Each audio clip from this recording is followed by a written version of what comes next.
early on Busta the Joint. yeah. Dude, That that album shit, is crazy. it's actually growing on me to keep it a buck. Yes, it is a Now, solid album. Yeah, like low key, I'm not gonna front. I do like that Belle Biv DeVoe song, just the way You like that Buster, joint? just the way Buster was rhyming on it, cause like even though it's a sample joint, mhm, Right. I feel like Buster did kill that shit in a way. yeah,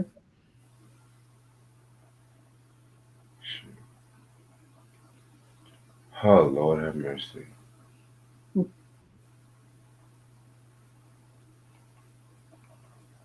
I'm about to be 25, man. That's crazy. yeah, I said 25, but I wasn't sure. I'm like 25 already. yeah. Cause I already knew. I mean, I somewhat knew like how old he was, but I was under the impression he was like had to have been a year or two younger than me. But hey, Right. yeah. Yeah, it's Right. crazy. I don't even tell a lot of people my fucking age like that to keep it a buck. You're not the only one. I know some people at my job they would be asking me how old I am. I just tell them I'm in my 20s. I don't tell them the number, the exact Right. number though, Right. because I'm like I'm one of the few people at my job who I guess considered older than most of the people who do work there. Right. The black one. Yeah, with minor exceptions, myself, my managers, and the owner of the place. Right. Yeah. Mm. Oh, you got the Henny. You getting drunk Yeah, on yeah, on? ready. Yep. You getting drunk Yeah, live now? yeah. I told you I was gonna bring it. It's his day. I mean, Wow. Like I said, why not? I'm not trying to bother. I just want to kick back, relax Yeah, tonight. don't be bothered with none of the mess. Yeah. Right. Cause I already told myself I'm not even gonna go to work election day, or Right. even to later on today. Anyway, Oh yeah. hell no. Mm.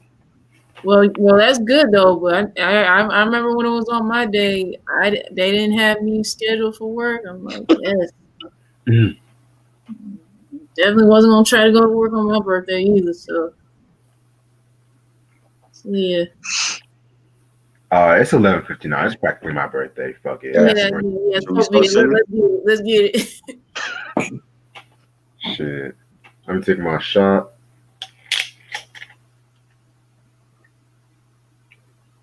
Drink the whole bottle. Mm. Happy birthday to me. Happy Happy birthday. birthday. Happy birthday. Happy birthday. Shit. All right, it's just Ronnie in the building. What's up, Ronnie? How you Hey, doing? Appreciate honey. the love. Everybody's late as usual. Yeah, because like I said before, that was on me because I put the wrong time and I was like, something told me to check my time and it said midnight at 12 November 2nd. I meant to say 11 o'clock, but Mhm. since Oh, I had to drop off the thing off to one of my homeboys and stuff like that, then I was like, fuck it. Shit, I was watching goddamn Dallas earlier and shit. Dallas. Wow. oh. Yeah. Sue Ellen. Sue Ellen. Yep, that's 80s Sue Ellen. Dallas. Mm. Shit, Wow. fucking Pamela, Bobby, like Loki. I'm sorry, Bobby got out of my fucking nerves sometimes. He was always too damn great two shoe. Bobby.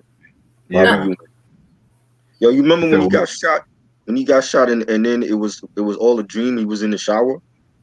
Mm. yeah, he got ran over by a car, pretty Right. much. Right.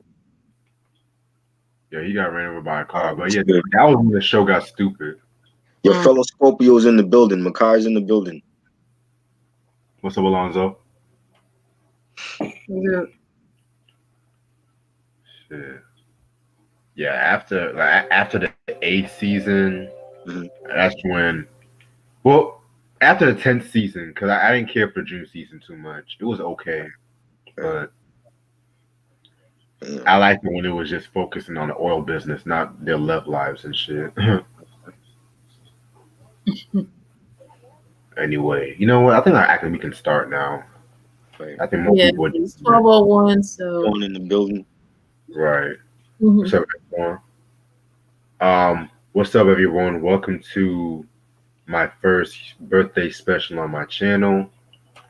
This is going to be a collection video slash Q&A slash unpopular opinions about music because I definitely know, definitely, this is me turning 25 and stuff like that. So definitely want to do something lit for y'all. And since we already were going through this tough time and whatnot, I figured, yeah, it's gonna be a perfect time just for me to kick back, relax. Um, and with that being said, let's get started with some of these collections. All right, so got a few albums here, stuff like that. I'm gonna show y'all everything. Mind you, two of the albums I've actually done reviews on, so Right. I decided to show them to you because I didn't show them. This is like my first collection video in like maybe 5, 6 months, maybe because it's been a Yeah. while. Yeah. So let me start with the first album.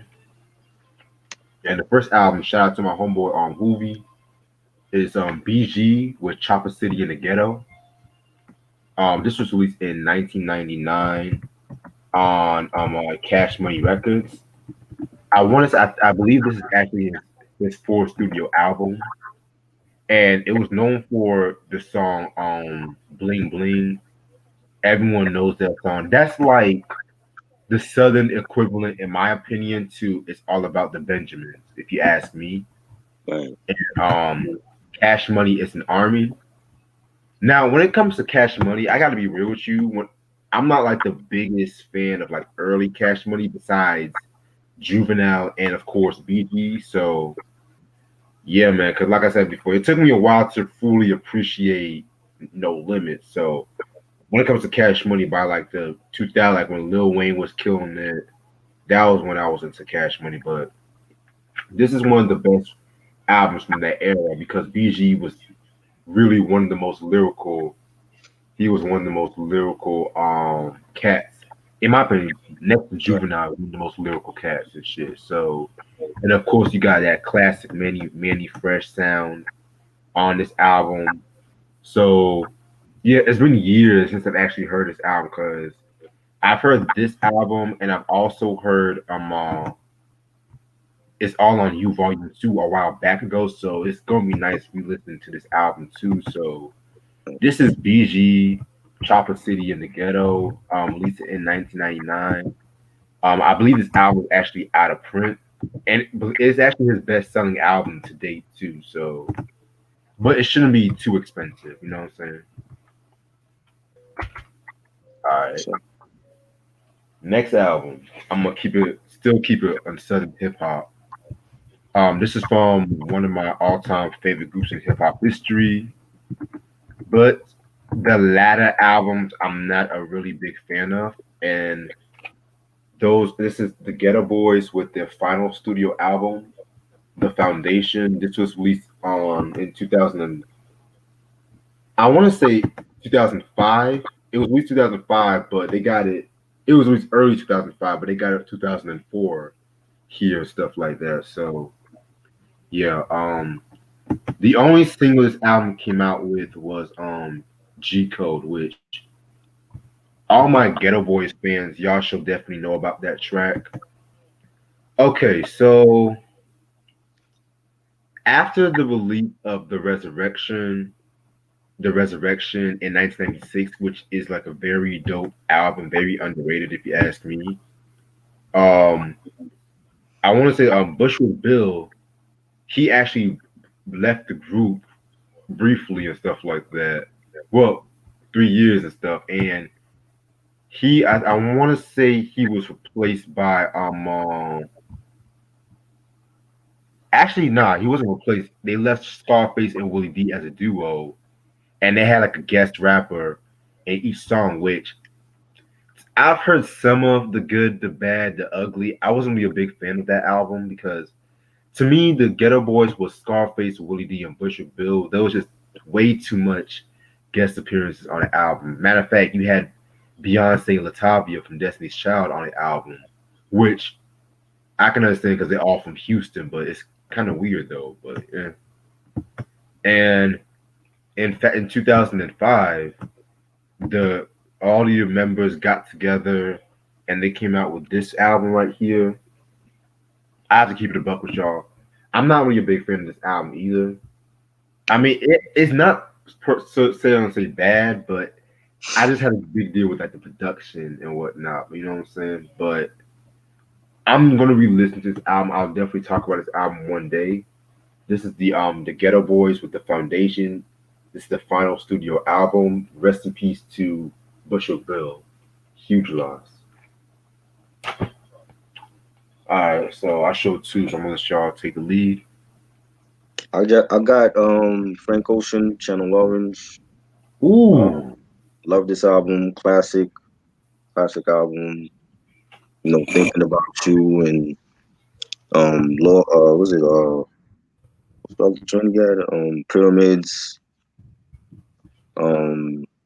Lost. Is a lot. The whole album is probably Sweet Life. Yeah, love that album. Love Frank Ocean. I need a new Frank Ocean album to drop, man. It's been years, you know. So I got that, and Maroon 5 Greatest Hits, the singles. Got that as well. I love Maroon 5. I'm gonna be discussing them soon on the channel, and all their hits are on here, including the Moves Like Jagger with Christina Aguilera. That song was only available on the re-release for Hands All Over Me album, I think. Yeah, I got that. Ashley, it's on you. Okay. I got the Blue Crush movie soundtrack. What album? Blue Crush. It's the movie soundtrack. I remember. I got the DVD for the movie Blue Crush. Yeah. I remember seeing a post you had of it. Yeah. Mm-hmm. Michelle Rodriguez and Kate Bosworth was in there. Mm-hmm. Yeah. And I got Pete Rock and CL Smooth. Oh, okay. Shit. I was not expecting that. Yes. Okay. That's a 5 Mic classic album right there. Exactly. Yeah, man. Wow. That album right there definitely had a lot of joints on there, like Lots of Lovin', Straighten It Out. Yes. Wig Out. What's your favorite track on the album? I like Straighten It Out. Ooh, okay. Fire. Yes, fire. Yeah, I remember they even were on in Living Color when they did that song too. Right, that's right. Mm-hmm. Yeah, to me, I've always been more of a Main Ingredient fan because I've always felt like with that production, Pete Rock definitely in rare form of that production because you can tell the influence it had on cats like Kanye and Jay Dilla and what the lush arrangements he was using and shit. So yeah, I don't even think I reviewed that album up to this point. So no, I didn't do that. Yet. Yeah. All right, so this album I've done a review on, and it's 50 Cent with Get Rich or Die Trying. Yeah.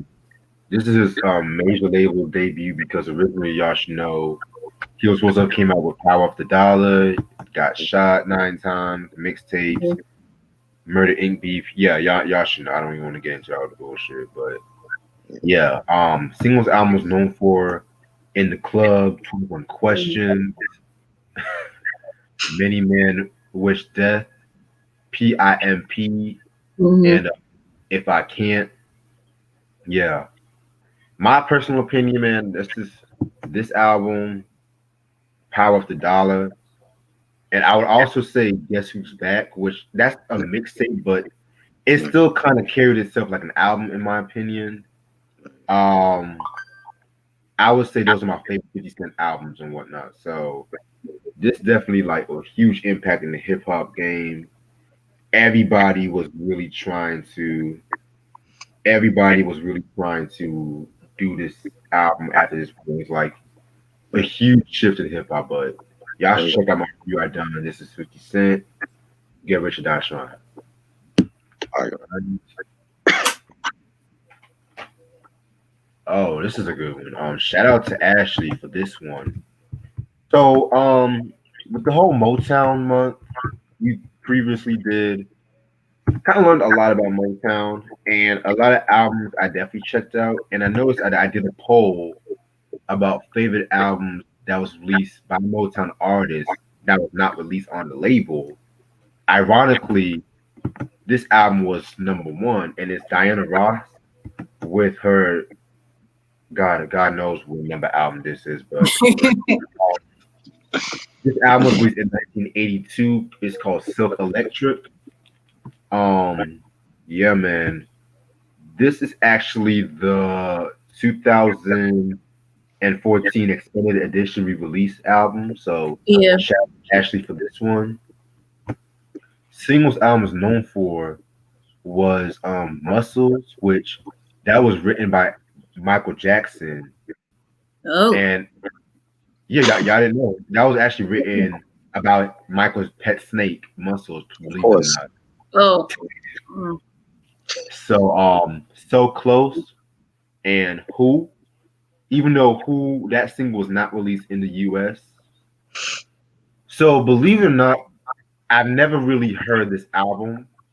I've heard songs from the album and stuff like that, but all I know is the album cover was done by Andy Warhol. Rest in peace to Andy Warhol. Very dope painter, manager. If you guys know about the Velvet Underground, y'all should know about Andy Warhol. So, and Diana Ross, this is week when she was on RCA, where she was dropping a lot of heat around that time, like the late 70s to the early to mid 80s. So I'm definitely I might do a first reaction to this one since y'all voted for this. So stay tuned this month. Like I said before, this is a 2014 remastered edition. So thank you, Ashley, for this. This is Diana Ross, Silk Electric.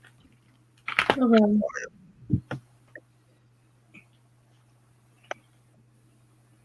I got Black Alicious, the Craft, 2005. Okay. Underground hip hop from West Coast group. I got some joints on here, Lotus Flower and Side to Side, The Fallen Rise of Elliot Brown. So yeah. They super underground in my opinion. I don't hear nobody mention Black Alicious, so got that. And I didn't really pick up too much. I got the last one I got was the Muggs and Ill Bill Killer Hills. We already talked about it. Great album. I like Ill Bill's new one. I gotta get that new one, the Bella Medusa joint.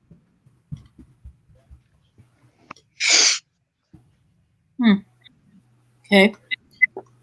Yeah, I'm not sure if he's watching or not, but shout out to Eric for getting me this because I got it a couple of days ago. Actually, I was not expecting it.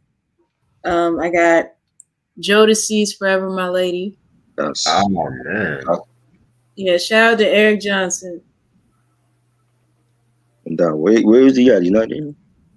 Yeah, because I remember back in September, I guess he was like asking me what certain albums I would want, and I guess this one didn't arrive in time, so it took a little bit longer than the other stuff he got.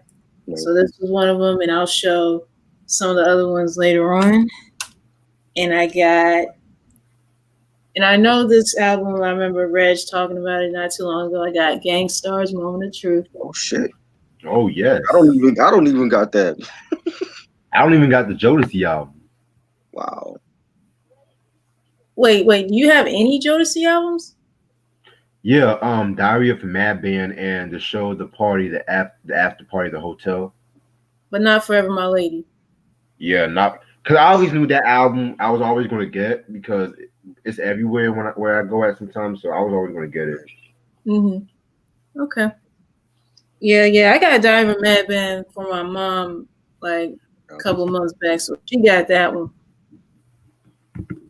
Yeah, man, Jodeci's first 3 albums, like, amazing.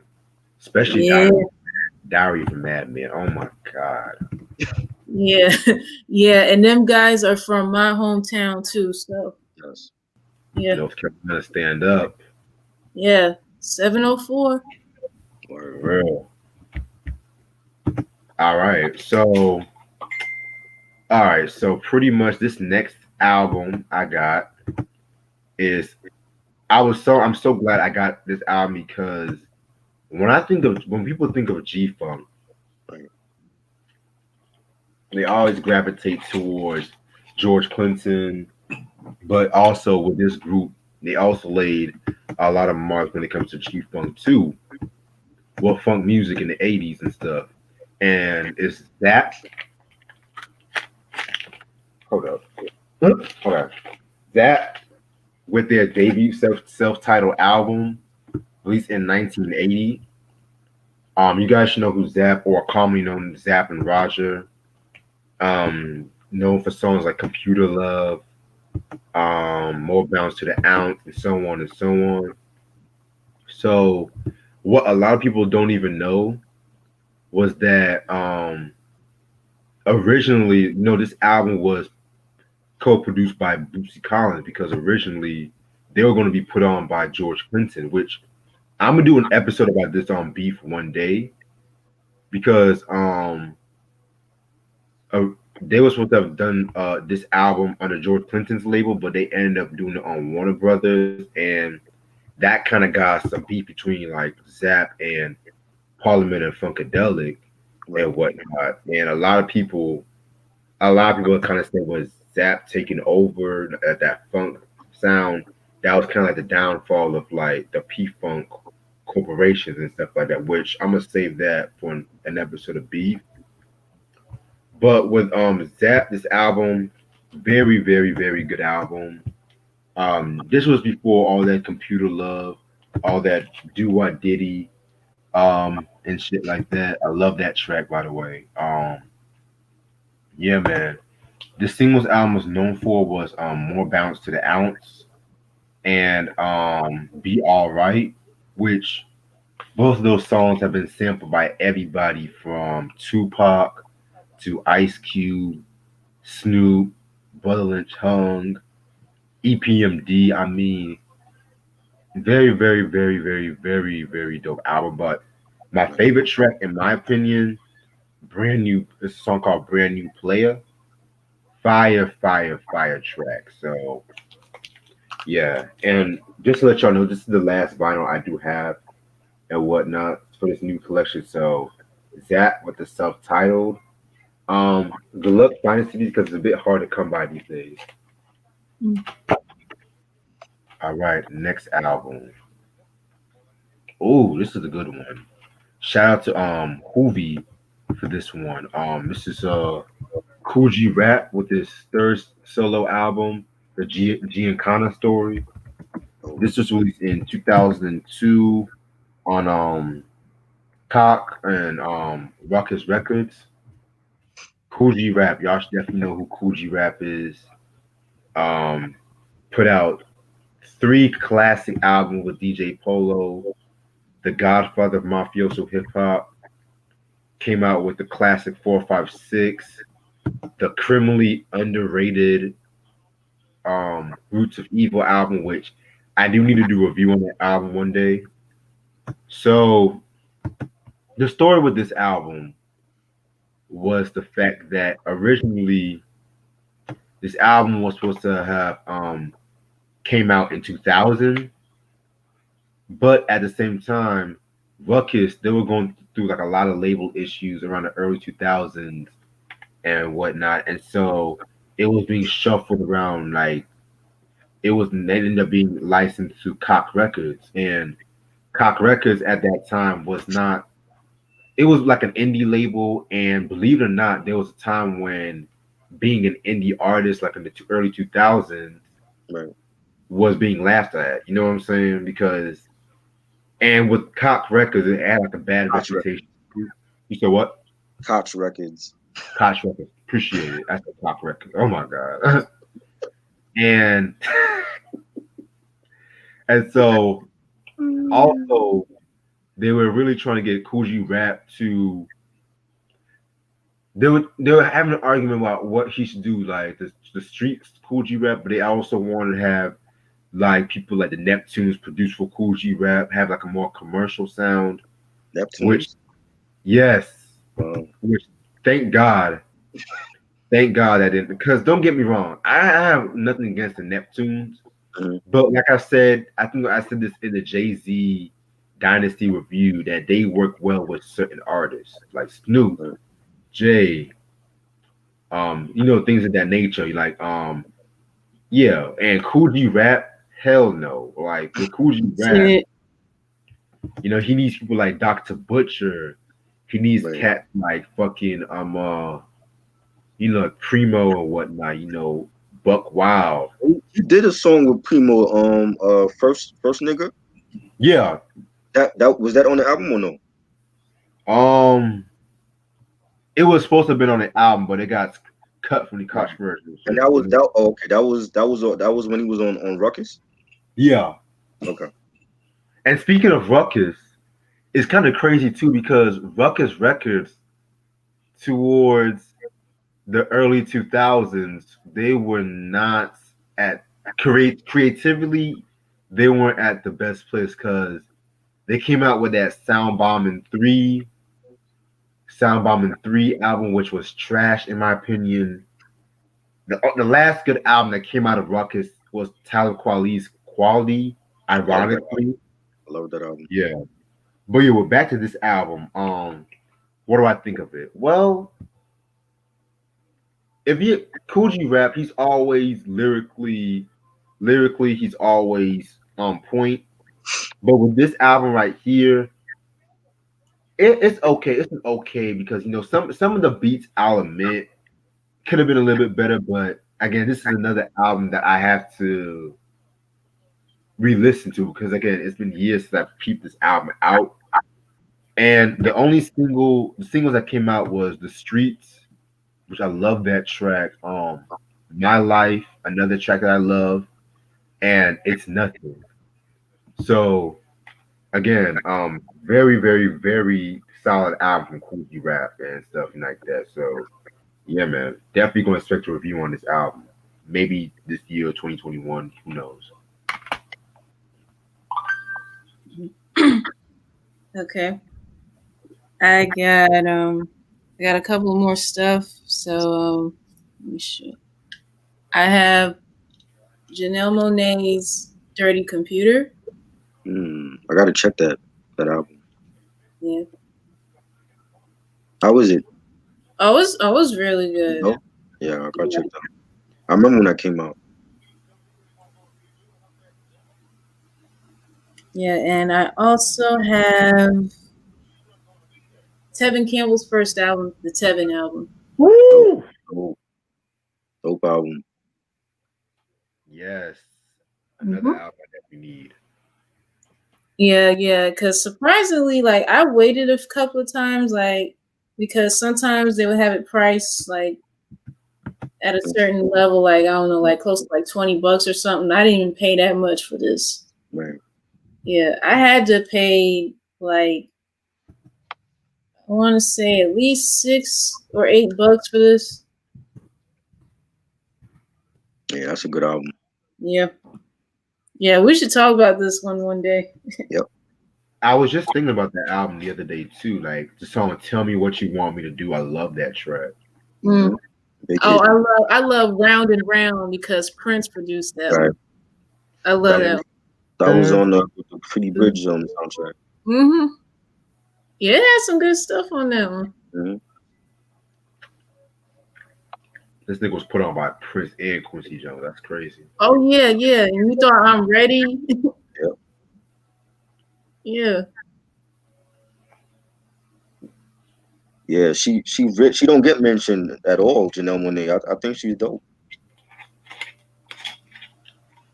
Yeah, I'm not the biggest fan of her, but I respect her craft though. Right. Oh. You got any more albums, Try? No, that's it. Oh, okay, cool. Yeah, he said that. Yeah. All right, well, I'm gonna take it to the rock music for right now. Shout out to Ashley for this one. This is literally like one of my favorite rock artists of all time. He was part of like one of the heaviest groups to ever come out of the 70s. has a very crazy career. Like alone, a lot of people think about his stunts more than his music, but low key, he's definitely, in my opinion, very, and I dare I say underrated rock artist. And it's Ozzy Osbourne with No More Tears. This is his sixth studio album that was released on Epic Associated.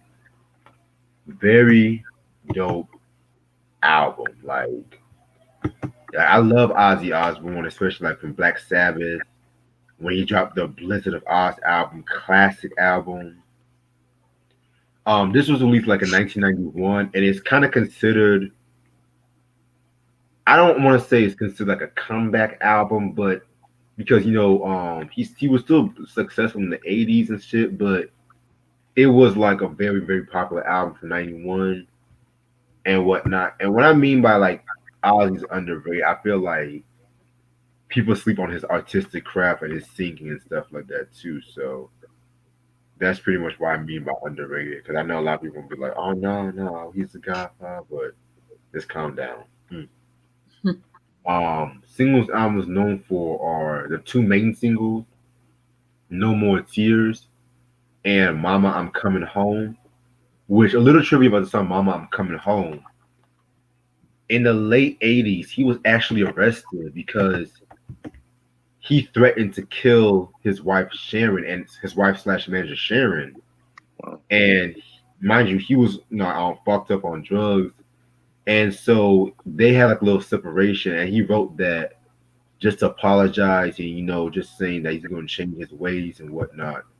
And believe it or not, they're still happily married to this day. Too. So that's crazy. You know what I'm saying? So the video, I love the video to that track too.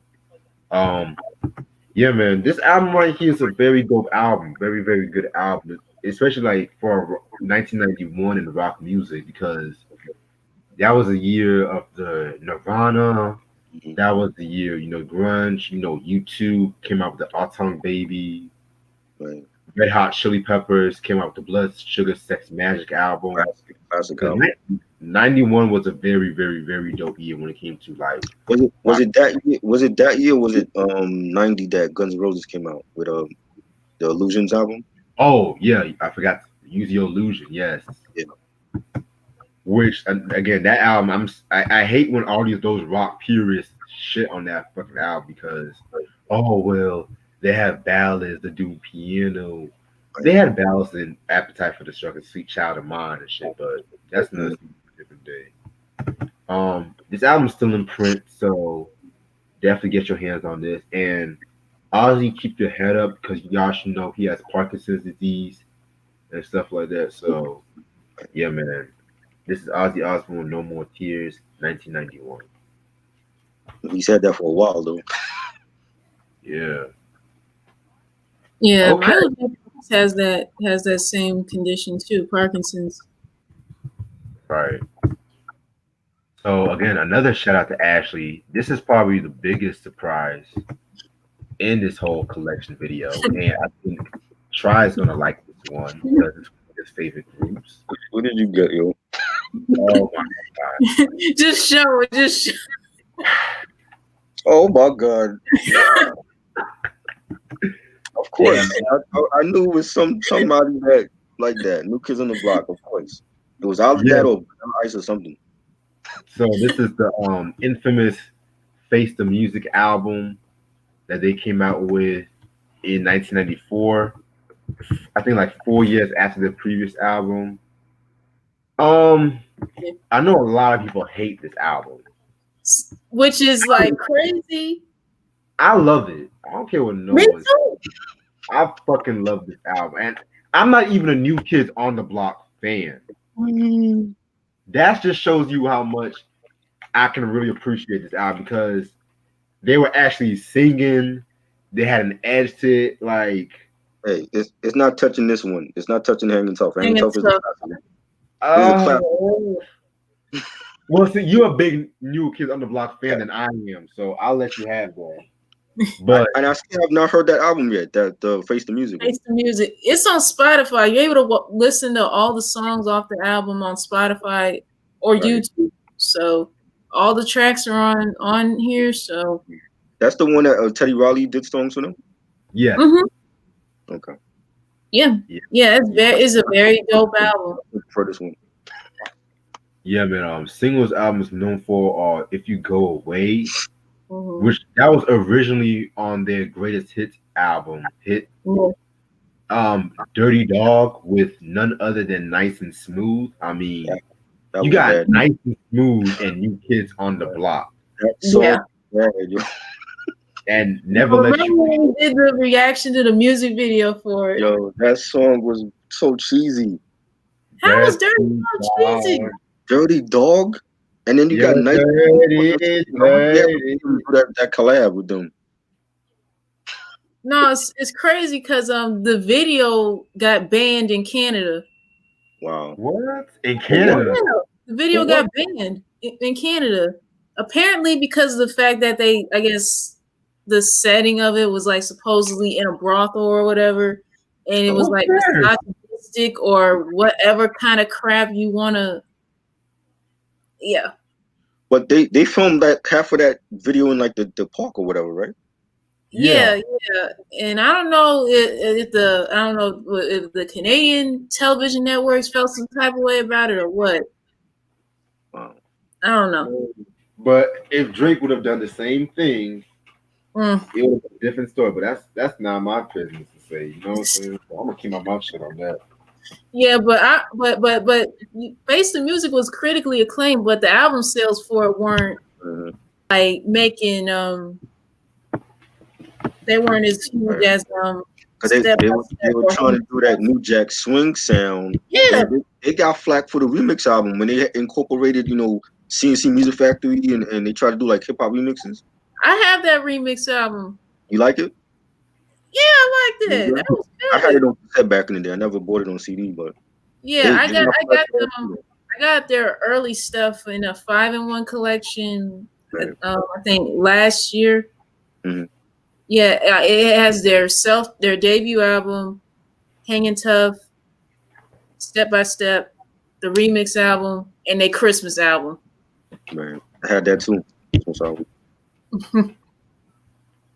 Yeah, it's crazy too because around this time they were going through problems with their management. Yeah, they left Movie Star. Yeah, and they fought for creative control. They thought they were lip syncing because that was around the time the whole Milli Vanilli shit happened. Yeah. Oh fuck. Crazy. Yeah. Yeah, they were going through a lot of stuff, but yeah. Yeah, man. And it's crazy too because around this time they were like incorporating more of an R&B sound. Yeah. With like a New Jack Swing sound, but New Jack Swing by 94 was dead and shit. Yeah, but a lot of the stuff they recorded like between 91 and 93, I believe, but it took them so long to, I guess, either get it all done and then release it, which was really out of character for them because, Right. But like, damn it. Oh, shit. But anyway, other than that, this is actually my favorite album from them. I'm not even gonna front. That's your favorite? I mean, I know a lot of diehard New Kids on the Block fans. They be like, "Oh, they don't care for it," but in my opinion, it's a dope album. It's a very, very dope album. Is it better than Step by Step? You like that? You like that one better than Step by Step? Yeah, I like this one better than Step by Step. Yeah. Yeah, I already knew he would like it better than Step by Step because I remember when we even did talk about that one and Hanging Tough. I remember him saying that he didn't like that song Step by Step, even though that's like one of the most recognized songs in their career. Like, then don't even get me started. Whoa. You gotta correct stuff. Yeah. Now I'll be right back because the people are gonna call me for my birthday, so I'm gonna let y'all talk and answer people in the chat. So give me like 2 seconds. 1990 was a weird year for music, yo. Yeah. Yeah. You know what I'm saying? That was like a transitional period, like when you had like Hammer and Vanilla Ice blowing up, but you still had Tribe out there. You know, you had Brand Nubian and very, very weird. Yeah, New Kids on the Block was still big at that time. Yeah, yeah, because they had that one tour, that Magic Summer tour. Mm. Yeah, yeah, they were everywhere. Paula Abdul, I remember her. Right. She had like maybe 2 good albums. I want to say. I don't know. Hellbound. Was it Not Hellbound? Spellbound. It's been a minute since I heard that album. Keith Sweat, I Wanna, or How Deep You Feel Love. Keith Sweat. Love that song.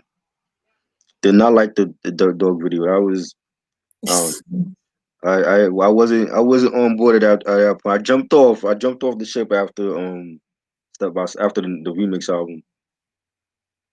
Yeah. You know. Yeah, well, like I said, face music isn't bad.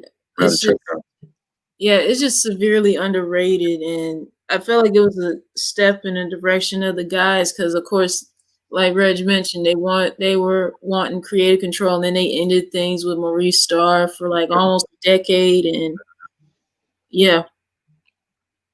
Favorite song from New Kids? Probably favorite song, probably Hanging Tough. Yeah, I was just about to say that. I was just about to say I mean, that. I like a couple. Please Don't Go Girl. Oh, I love that one too. Tell Me What You Want. Call It What You Want, you mean? Is it Tell Me What You Want, Baby, or something like that? It's called? No, Call It What You Want. Call It What You Want, my bad. Call It What You Want, yeah. I like the remix though, the one that CNC Music Factory did for them. Yeah, I like the remix of that too. Yeah, that was dope. I like the No More Games remix as well. No More Games, love that one, yes. Yeah, I like that. Donnie thought he was Marky Mark. You know, so he thought he was his little brother. On the track, he thought he was Marky Mark and shit. I'm like, no, that's your brother, yo. Your brother's Marky Mark. Yeah, like you thought he was his little brother. What's your favorite female rappers, Ash? I think someone asked me this question before. I like Queen Latifah, Salt and Pepper, and MC Light. Okay. I only like I haven't heard that Paula album and I have it too. I just haven't heard it in years. Yo. Promise of a New Day. I remember that song. That was like a big hit off of that one. Yeah, but I remember in Living Color there was a parody of that song, Promise of a Thin Me. Right. Yeah. Crazy. She had Rush. That was like a ballad type of. Yeah, they had Keanu Reeves in that video. Damn, I ain't see that video in forever. I forgot the other songs she had on that album. You know. What was it? Opposites Attract? That was on the first one. I'm talking about the Spellbound album. Oh, I don't know her albums like that. True. Ash, do you have any more albums you were going to show, or? Oh yeah. I still do. Let me see. I got the Black Panther soundtrack. Oh, dope. Okay. Dope. That was a good soundtrack. Oh yeah, it was. Yeah. Yeah, because my mom likes the song "All the Stars" with Kendrick Lamar and SZA. Yeah, that was good. Yeah, that song was huge. Oh, and another album. Shout out to Eric Johnson again. He got it for me just in time for my birthday back in September. The Girl 6 soundtrack. Oh wow. That's Oh yeah. Because like I said, I was looking for this for the longest. I was looking on Amazon. They had it priced outrageous. Yeah. I even went on Spike Lee's website, and the CD, if I would have gotten it from his website, it would have ran me for $25. Crazy. Yeah, I don't know how much Eric paid and got it from eBay or wherever, but shout out to him, man. I went to see that movie for my 18th birthday. Oh. Yes. Great film. Oh, I love that movie. Yeah. Yep. I remember my grandparents was with me. They were like, "Why they cursing so much in the film?" I'm like, "It's spiky." It's rated R. Yeah, it was rated R. That's why I wanted to see it. Yeah. Wait, they didn't know what the movie was gonna be about, did they? Nah. Well, I went to see Happy Gilmore because Happy Gilmore came out around the same time. I went to see Happy Gilmore Yeah. Girl 6, and they were like, "Why are they cursing so much in this movie?" I'm like, no, you know how old people are. Yeah. It's like all the time curse comes out his mouth, and so I'm like, okay. Mm. No, I don't think my own grandmother's like that with certain R-rated movies. Right. She don't. It don't bother her. No, I remember she watched the 5 Heartbeats with me one time. So, and there was a lot of cussing and whatnot on that. So, it ain't faze her at all.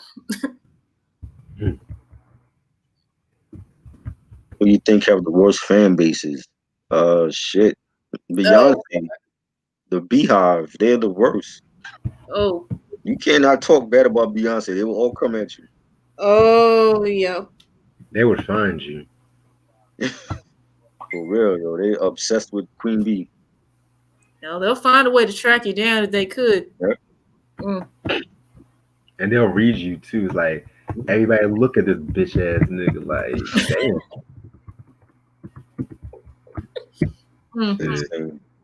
Mm-mm. All right. So I got a few more I was gonna show too. Again, this was another one. Shout out to Ashley. I'm gonna stay on the rock music on this side of things. And speaking of like the grunge music, this is Alice in Chains with their third studio album, self-titled, but some people call it the Dog album and whatnot because of the dog on the cover, of course. Yeah. Singles album is known for are Grind, Heaven Beside You, and Again. Yeah, Alice in Chains, in my opinion, definitely like as far as grunge, I think I like them a little bit better than Nirvana, believe it or not. They were just more heavier. Lane Stanley, Jerry Cantrell definitely did their thing. Then they came up with the Dirt album in 1992, which that's actually my favorite album from them. And I know in 1994, Lane Stanley he and them did the Jar of Flies album.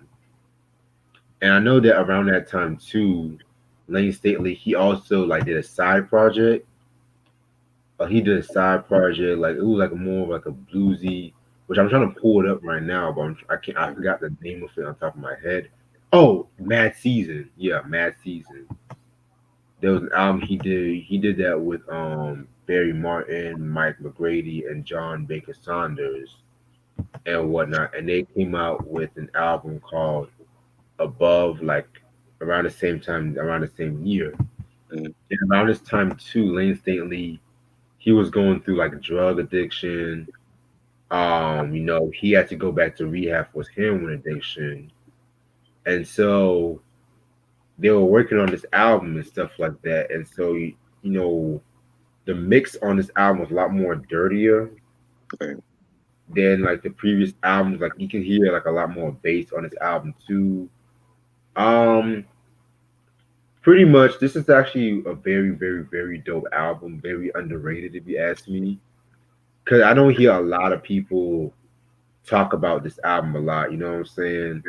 And I feel like since the band didn't have a chance to tour for this album, it kind of like hurt a little credibility because it wasn't as successful as Dirt. But personally, I will give this album a chance. It's a very good album. Very dark. Like I also think this is a dark band period and whatnot, which I fucking love.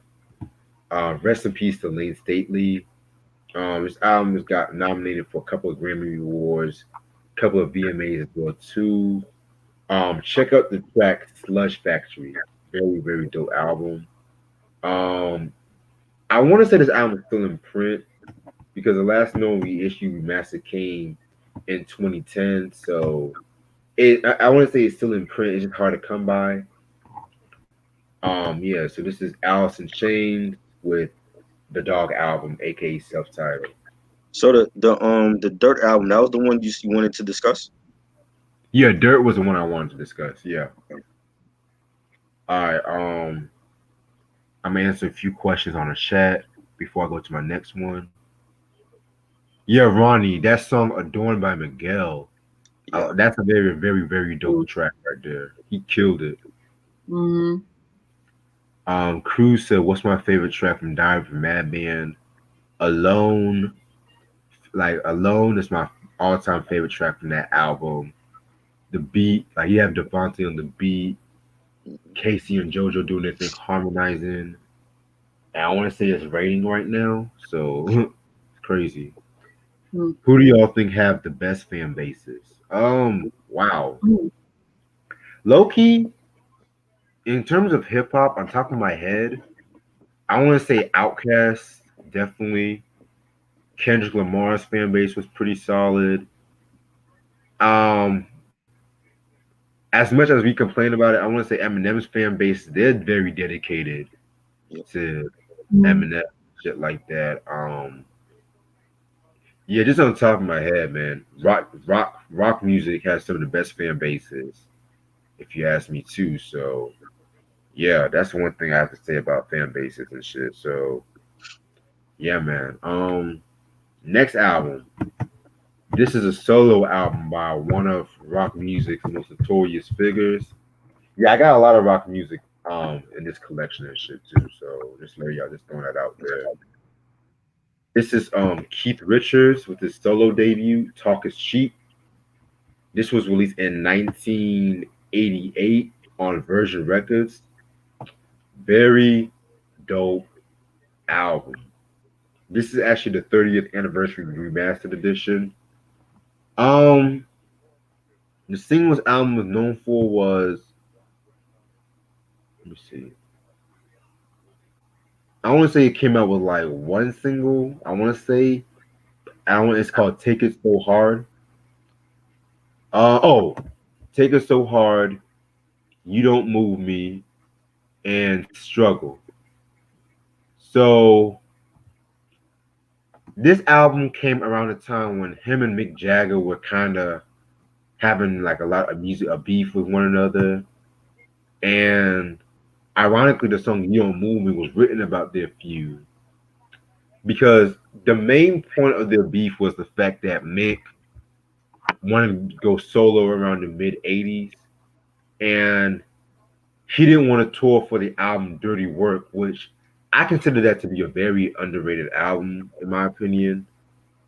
Um, and Mick came out with his solo album. I want to say it's called "She's the Boss," which I'm not a big fan of that album. It was way too poppy, way too new wavy, and whatnot. In comparison to this album, where it's like more bluesy.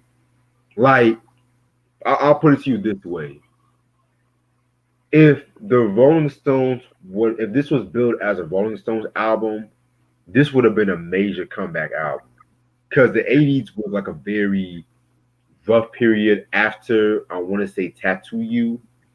Even though I like the Undercover album, I like Dirty Work, but this album right here was like a lot more bluesy and whatnot. Like he was working with a lot of cats like Steve Jordan, Maceo Parker, all my James Brown heads. Y'all should know about Maceo, Bootsy Collins, and you had Mick Taylor, who joined the Rolling Stones around like the late '60s, early '70s, recorded some of the best shit with the Rolling Stones.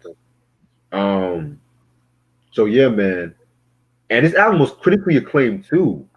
Right. Even people called it the best Rolling Stone album in years and shit too. So that should really tell you something.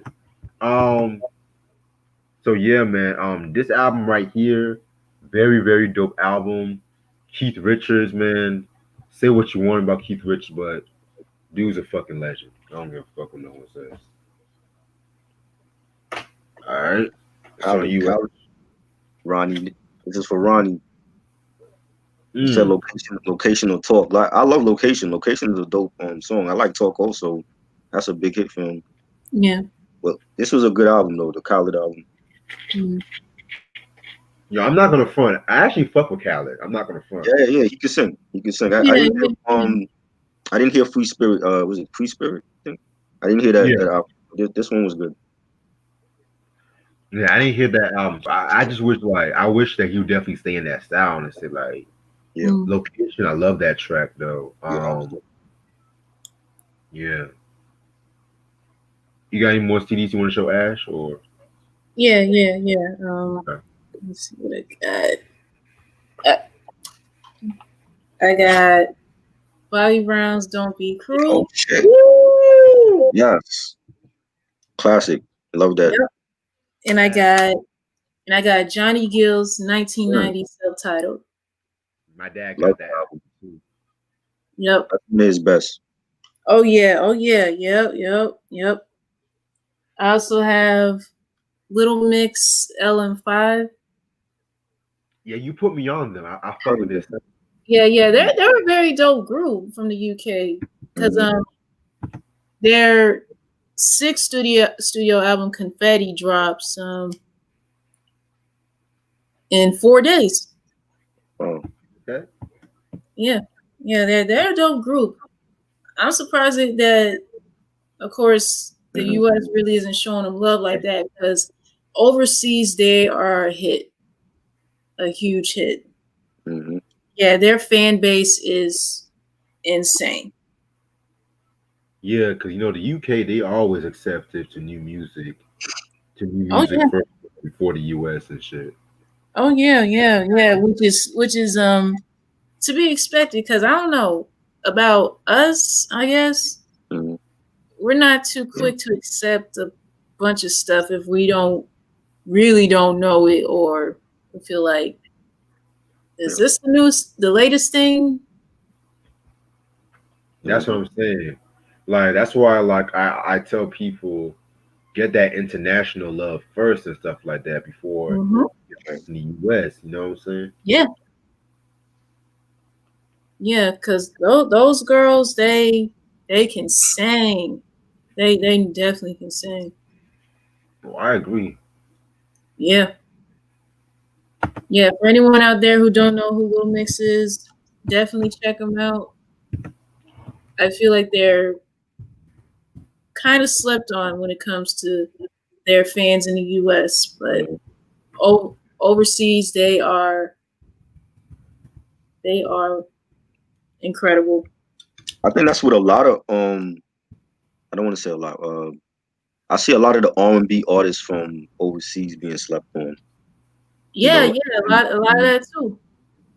Emily Sandy and a lot of them are slept on overseas. Yeah. I don't know if it's actually because of the music or is it because of their race or whatever. I mean, they talked about that same thing about how Adele and Ed Sheeran and people those artists they get more promotion than the black artists.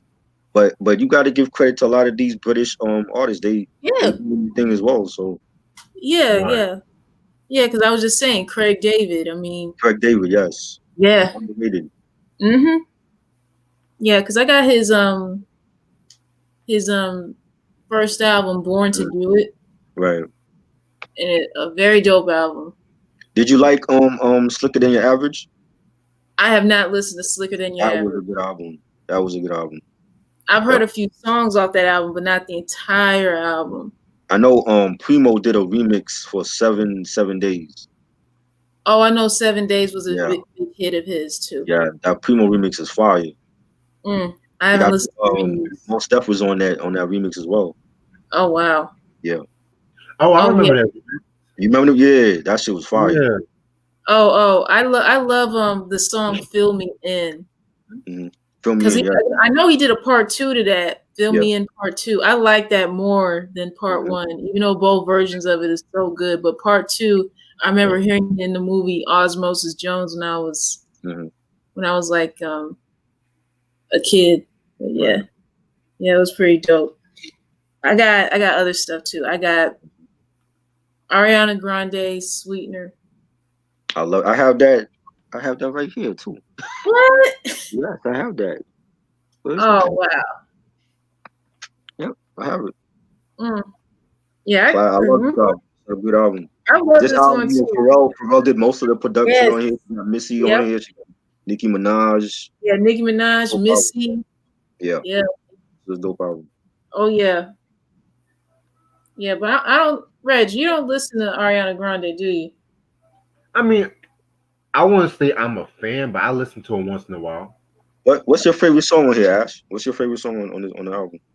Oh man, my favorite song. I Yeah, like the title track "Sweetener." I like that. I like "Good God Is a Woman." yeah. That's What dope. else? What else I like? I like Blaze, the one with Pharrell. Yeah, that was That's been yeah, fire. Blaze. Yeah, I that do. was good. I like "Breathing," "Get Well Soon." I like the song she did with Missy "Borderline." Yeah, that was dope. That was dope. Oh yeah, She that got a was. new album out, Positions. I didn't hear it yet though. Oh yeah. Yeah. I kept seeing on Instagram. She kept Mhm. posting about it. Yeah, Yeah. I might check that out one day. I gotta check that out. Mm. Yeah. Oh, I got Jay-Z's Kingdom Come. Oh yes. I got that too. Oh no. Where's my Kingdom Come at? Red said, "Oh no." Where's my Kingdom Come at? I I've got the never. deluxe edition though, with the DVD. It has like the DVD, and he was like he did a show in London and shit. Oh, I think Yeah, mine is. I think is the deluxe edition yeah. too. But Yeah, and it comes with like a red. You got the red case, right? Mine came with yeah, I like a got the red. Yeah, okay. yeah. Red said, "Oh no." I want to hear why he say, "Oh no." We covered that album, Reg. I don't remember the album rating he gave for it though. I think I gave it like a 3 out of 5. I remember It's he a had. I decent remember he. album. It's I not remember bad. Red having some stuff to say about certain songs. But I remember he did not like that song with Beyonce Hollywood. I remember Oh yeah, I that. don't like that. I didn't like that song. That song was bad. That's probably the Hollywood. worst collab they ever did together.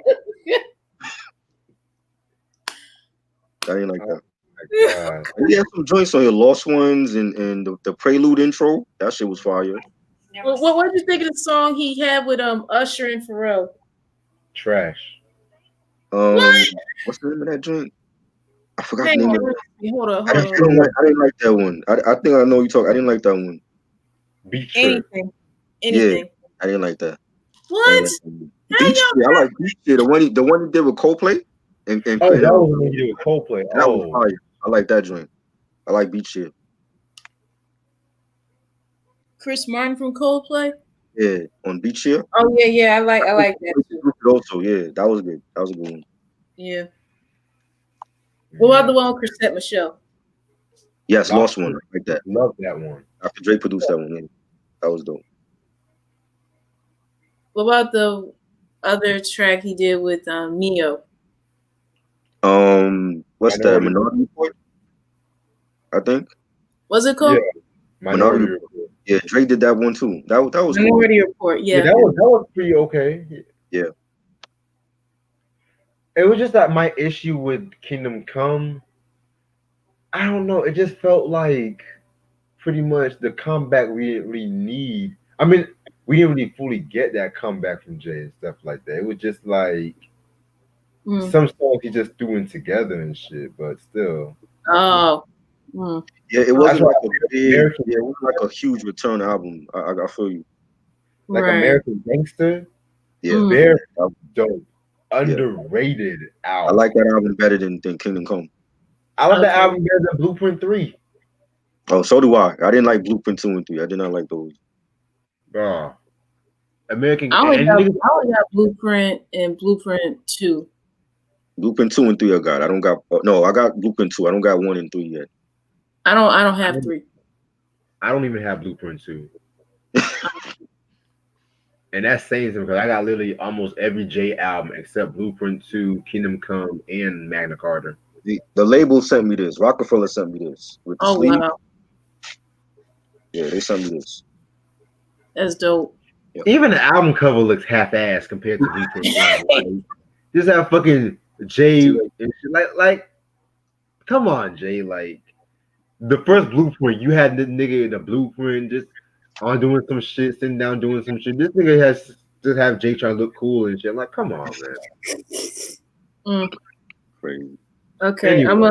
This is my last one I'm gonna show for now. Okay. I got Justin Timberlake's The 2020 Experience. I love that album. That's underrated. I know Reg don't care. Well, I heard that album because somebody recommended it to me, and that has some dope shit. I'm gonna leave it there. I told you. The first part I loved. The second one, it had some skippable tracks. Yeah.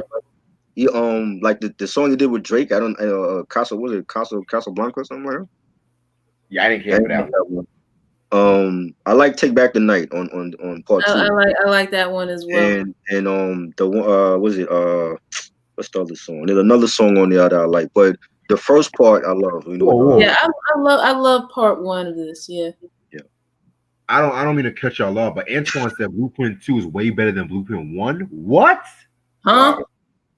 Oh, I gotta hear your opinion. That's how you feel, and you know. I respect you, but I gotta hear your opinion. My thing, Blueprint 2, there was some bangers, but I don't think it should have been a double. It should have been like at least 15 songs on there to me. Exactly. There's some joints on there I didn't care for. Exactly. Yeah, Rockefeller sent me that. When I used to promote for the street team, the record label sent me like all the Rockefeller stuff in the mail. Well, that's what's up. All right. Well, anyway, like I respect your opinion, but that's crazy. I never heard anyone say Blueprint 2 is better than Blueprint 1 though, but to each his own. All right, so I want to give a shout out to Eric Johnson. I showed y'all this months ago, but at the same time, I never done a collection video in a while, so I thought I was going to throw this out there, and it's Donna Summer with her second studio album. I want to say her first internationally released, because technically her first album, Lady of the Night, was released only in the Netherlands. This was released in 1975 on Casablanca. Yeah, Casablanca has some dope shit, man. He had Kiss was on that label. Parliament was on that label, man. Yeah. Very dope album. This is a disco album. It's best known for the 16-minute Love to Love You Baby, which everyone knows that track. I mean, you just hear this chick moaning and having an orgasm. And she said that she improvised a lot of that song and whatnot, which you can kind of hear. Right. Too. So, yeah, Donna Summer, the greatest disco artist, in my opinion, my personal favorite. Like, shout out to Eric Johnson for this one right here, man. Like, we definitely got to do a review on this album too, because I definitely needed to do a review on this a while back ago, but shit happened. Very, very good album. Very sexy. Like Donna Summer, she was just a sexy chick, man. Like, very, very sexy chick and shit, man. Like, rest in peace to her. You know, she died in 2012. Man, that was crazy. I did not see that. Yeah, that was sad too. I was like, Donna Summer, what? I know. Jesus Christ, but yeah, this album, you can still find this album. I see this album a lot in Barnes and Noble and whatnot, so must have in your collection. Is Donna Summer, Love to Love You, Baby. This album right here, I'm about to show y'all. I've done a review on this album. Is The Doors with Morrison Hotel. This was released in 1970 on Elektra Records. Yeah, man, this was considered like their comeback album after the criminally underrated, in my opinion, the Soft Parade. And because, you know, around this time, Jim Morrison was going through like a lot of shit because he was arrested for allegedly showing his dick on concert and whatnot. Or like what white people want to call it, indecent exposure. That's what white people call it. Right. Yeah, man. This was the album that they went back to like the blues rock kind of style, because with Soft Parade, they had like strings and brass arrangements. Singles albums known for was Roadhouse Blues, and You Make Me Real. Very, very, very dope album. Jim Morrison, vocally, Jim Morrison was definitely doing his thing because I've said this with the Stop Parade review that he was influenced by a lot of Frank Sinatra and songs like Blue Sunday, which you can see him like incorporating like a lot of Frank Sinatra's vocal stylings on that track. Um, very, very, very dope album. This is the last album that they produced with Paul A. Rothschild because Rothschild originally he was in the LA Women Sessions, which is another album I got to do a review on, but he walked out because Morrison was drunk out of his mind and the band was uninspired, which I'm gonna save that for that review and shit. So Morrison Hotel must have in your collection. I might get some flack for this one, just based from my opinion on this album. 50 Cent, The Massacre. The Massacre. Yeah, Massacre. I cannot talk today. Oh my god. It's the Hennessy. This was released in 2005 on Aftermath Records. Singles album was known for was Candy Shop with fucking Olivia, Disco Inferno, Just a Little Bit, and Out of Control. I'm not gonna go too much about my opinion, but it's not as good as Get Rich or Die Trying, in my opinion. I know in this day and age, a lot of people are kind of like giving it more of a pass, but I'm gonna save my opinion on this. I think it's a great album, though. You said what? I think it's a great album. And you have like Candy Shop and Amusement Park was on there? No, that was on Curtis. Curtis. What other drinks was on there? Just a Little Bit was on there? Yeah. And Ski Mask Way, This Is 50. I think he had that was a classic album. The Out of Control with Mobb Deep. Yeah, I never liked that Out of Control song. Did you ever see the deluxe edition with all the videos he did for every song? I've seen that years ago. I've seen. No, that's out of print. That's the one I want to get. The one with the DVD. Hold up. I don't think I got the deluxe edition actually, but that joint. You don't like it? I have to re-listen to the album because I'm actually planning on reviewing this album this month anyway. So, how you feel about the Curtis album? Curtis, it was okay.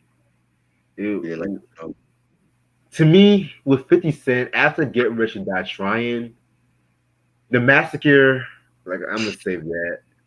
Curtis was okay.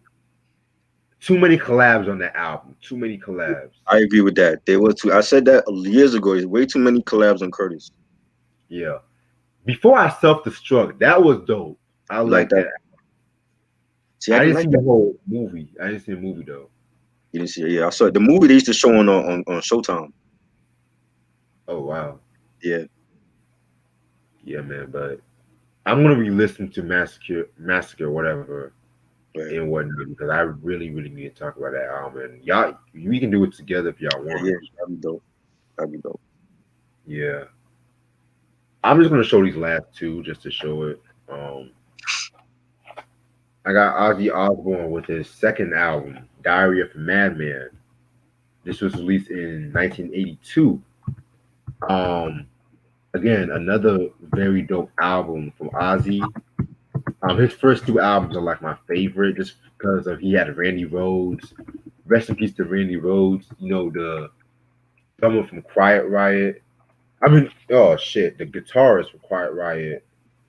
And he died from a plane crash too, so that very sad.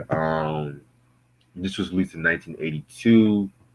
Singles album is known for are Flying High Again and Over the Mountain. I'm very glad I got the remastered edition because what y'all should know about like the Ozzy albums, especially the early Ozzy albums, the OG versions are very hard to come by because fucking Sharon Osbourne didn't want to pay the original cats on the album who played on it. So they re-released the album in 2002, but they had new cats replaying the album and shit like that, which they got like a lot of flack from a lot of people. So with the remastered edition, they got the original parts restored, which thank God for that. And I'm like I said before, I'm grateful I got the Diary of Madman because I got the OG version of that album too. Right. And that album is out of print. The OG version, that album is out of print. So yeah, man, Diary of a Madman is definitely classic Ozzy Osbourne.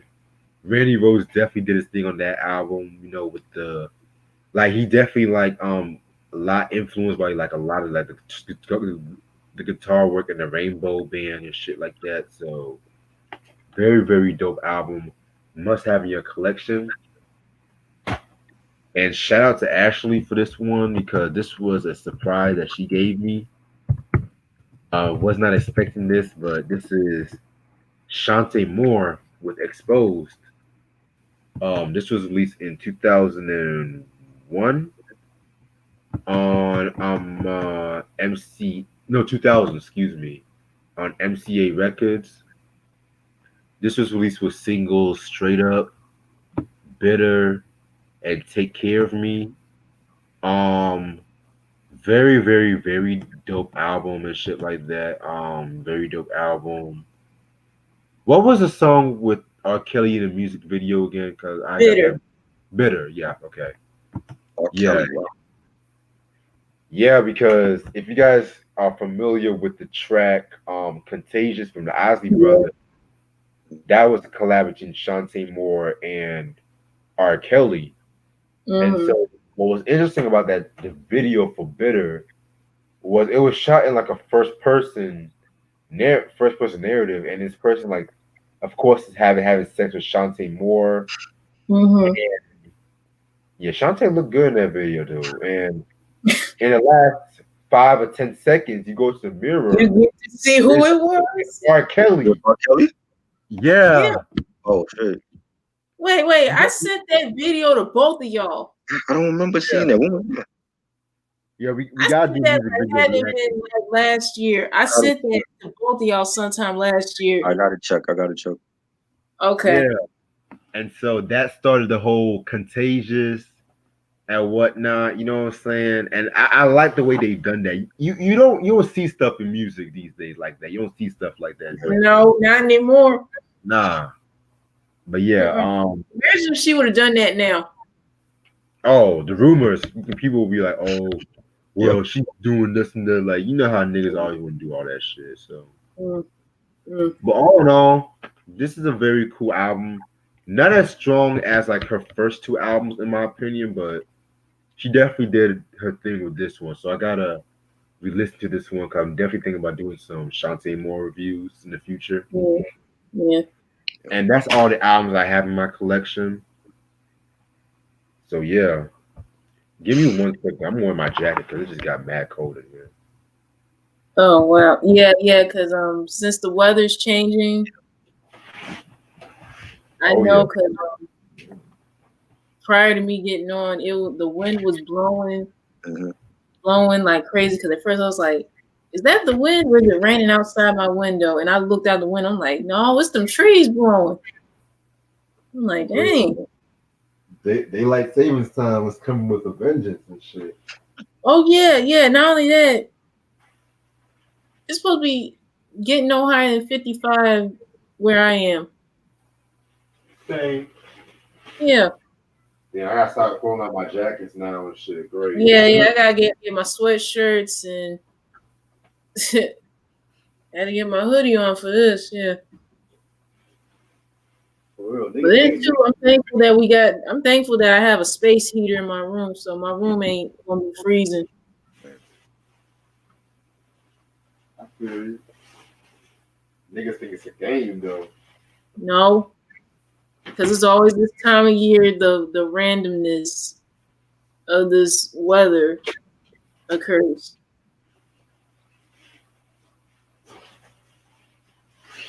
Nothing but a G thing or fuck with Dre Day. Dre Day. Nothing but a G thing. I gotta go with nothing but a G thing, man. That's the hit. Yeah. Dre Day was great too, though. Like the way they were calling out Easy and Uncle Luke and them. Yeah. And that intro, that Chronic intro, crazy. Yeah, man. With Dre Day, one thing I loved about it was a diss track, but it's like it had that club feel to it. You know what I'm saying? Right. Bow wow wow, yippee yo, yippee yay, doggy dogs in the motherfucking house. Christian, what up? Hey, Christian.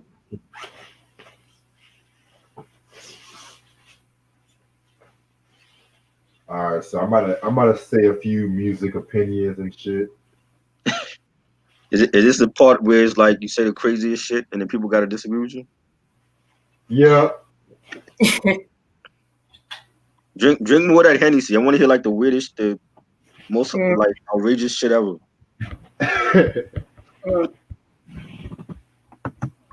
Shit. All right. I'm gonna start it off. Fuck it.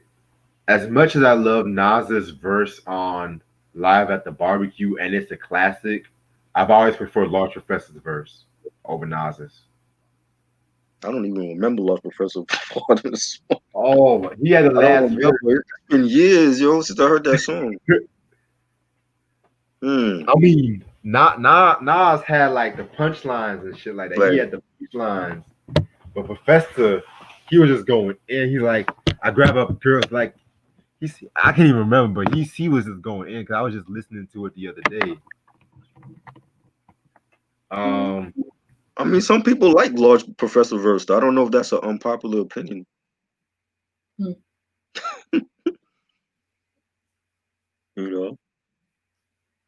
Oh, okay, he's coming back. Yeah. It's like niggas always notice Nas and whatnot, so it's like with one of those songs, like with Biggie and the Flavor in Your Ear remix. Like niggas just know that Biggie, the Biggie verse. They don't talk about Rampage or Busta, and they damn sure don't talk about LL and shit. So verse was not all that on that song. You said what? I saw that his verse was not all that on that song. Whose verse? LL. What did he say that was so great on that song? Skeevy delicious. He was saying some stupid shit. Blow tissues. What the fuck is all that? Give me goose goose, love me good. What was that? LL had his own lingo on that remix, so I didn't understand nothing. What did that even mean? Ask him. He probably don't even know. Skeevy delicious.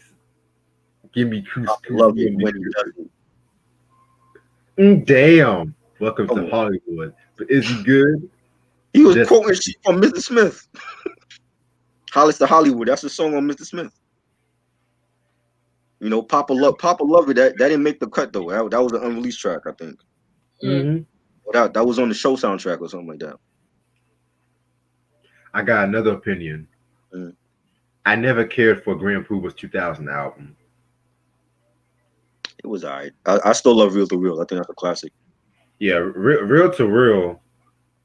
It's like Real to Real. That album was way soulful. 2000. It was like he was way too braggadocious. It was like he was way too comfortable on that album. Yeah. What else? Janet Jackson's Demeter Joe is the most underrated album. Yes, it is. I think both of y'all are drunk. What? And actually not even drinking tonight, so I don't know what the hell you're talking about. It is. It is underrated. The most underrated. What's the biggest song? And let me explain, because a lot of the shit that she was doing on that project years later, Kalani, her, SZA, try to emulate that sound and shit too. Yeah. Like R&B Junkie, I Want You. I'd rather listen to that over Discipline and 20YO. I can understand why he said 20YO, but Discipline, it had some It had some joints on there, I'll admit. It had some stuff on there that I like. Soulja Boy and Future is a legend. Legend in a certain aspect. Wait, what? I can understand Soulja Boy, believe it or not, but I wouldn't call him like a legend up there with Pac and Jay-Z. No. Just for how people follow him with this whole social media and the ringtone. But Future, hell no. No. I'll put Gucci Mane over Future as a legend. Wow. All right. Y'all want some more shit? I feel like 808s and Heartbreak changed music, if you ask me. In what way? Yeah. Because it made hip hop more vulnerable. Because like I said before, like with 808s and Heartbreak, you had right after that, you had the Kid Cudis, Man on the Moon. Then you had the Drakes. Then you had the Travis Scotts and shit. It made hip hop have always been vulnerable to an aspect, but you had niggas actually talking about being in their fucking feelings. Literally. I think 808 is his most underrated album. It is. To me. It's most underrated. Like, I'm not the biggest fan of it, but it wasn't all bad. Like, it was like when it was released, niggas didn't know what to think of it. Like, they didn't know if they liked it. They were expecting a Graduation 2. They were like, where's the soul samples? Now we got Love Lockdown. Like, I love Lockdown, even to this fucking day. Yeah. And shit, Heartless, See You in My Nightmares, and Paranoid. Like, woo! With fucking Rihanna in the video, man. Oh my god.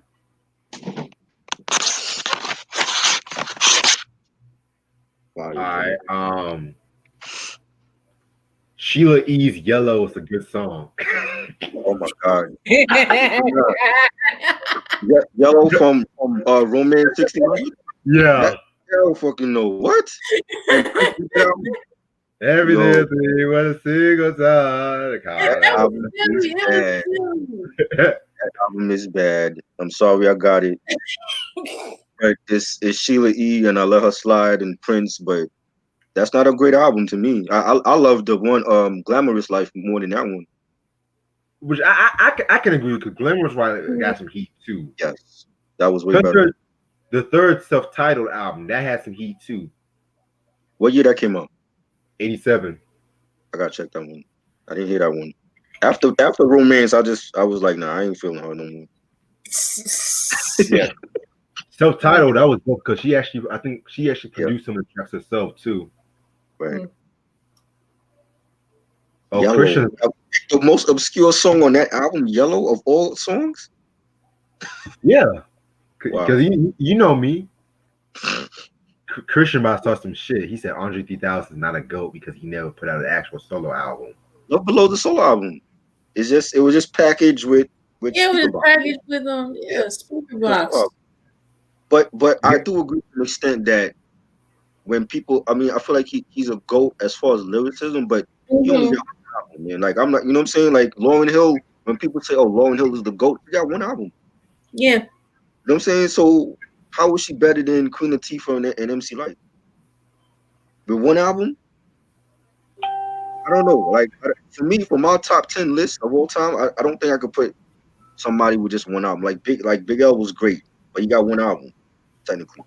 Big Pun, he had what? He had two albums. He was working on Yeah Baby. Yeah Baby came out. Yeah Baby was good, but I love Capital Punishment. But I don't know if you could put somebody with one album on Mount Rushmore. What you think? Well, low-key, and this is the thing I have to say about Andre 3000. And I feel like a lot of hip hop like to have this notion. Like, I've always loved Outkast. I've always loved Andre as a lyricist. Right. But at the same time, there's a lot of cats that they be overhyped. I don't want to say overhyped, but they go I remember when Lil Wayne had that one song in the Carter 4. Right. where he gave love to Andre 3000. After that, everyone tried to give love to Andre 3000 and whatnot. So I kind of feel like sometimes, and then people, I don't can be real with you. The people that say that they like Andre 3000, the only Outkast song that they know come from either Stankonia or Speaker Box. Right. Where some of the best Outkast Andre 3000 verses came from AT Aliens and Aquemini.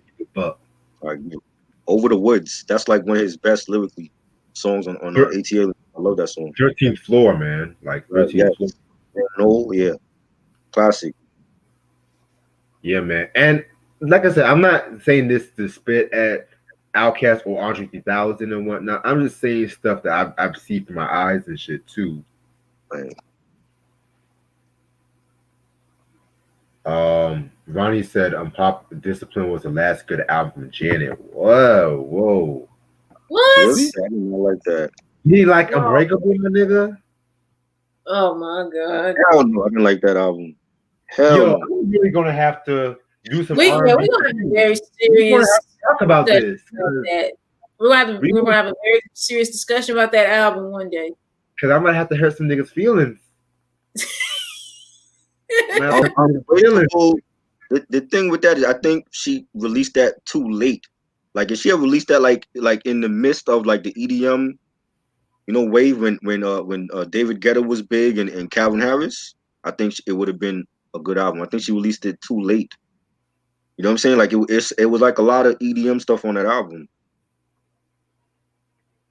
Yeah, man. I definitely agree with you on that. But at the same time, Janet, she's always been one, like, always had that dance following, and she's always been one to go against grain and whatnot. So I let it slide, I let it slide because it was just like the Janet that she felt comfortable with, you know what I'm saying? So yeah. What else? Oh, that's a classic, definitely. Southern Playlistic. Oh yeah. Definitely classic. Crumbling Herb is my joint, and Get Up and Get Out.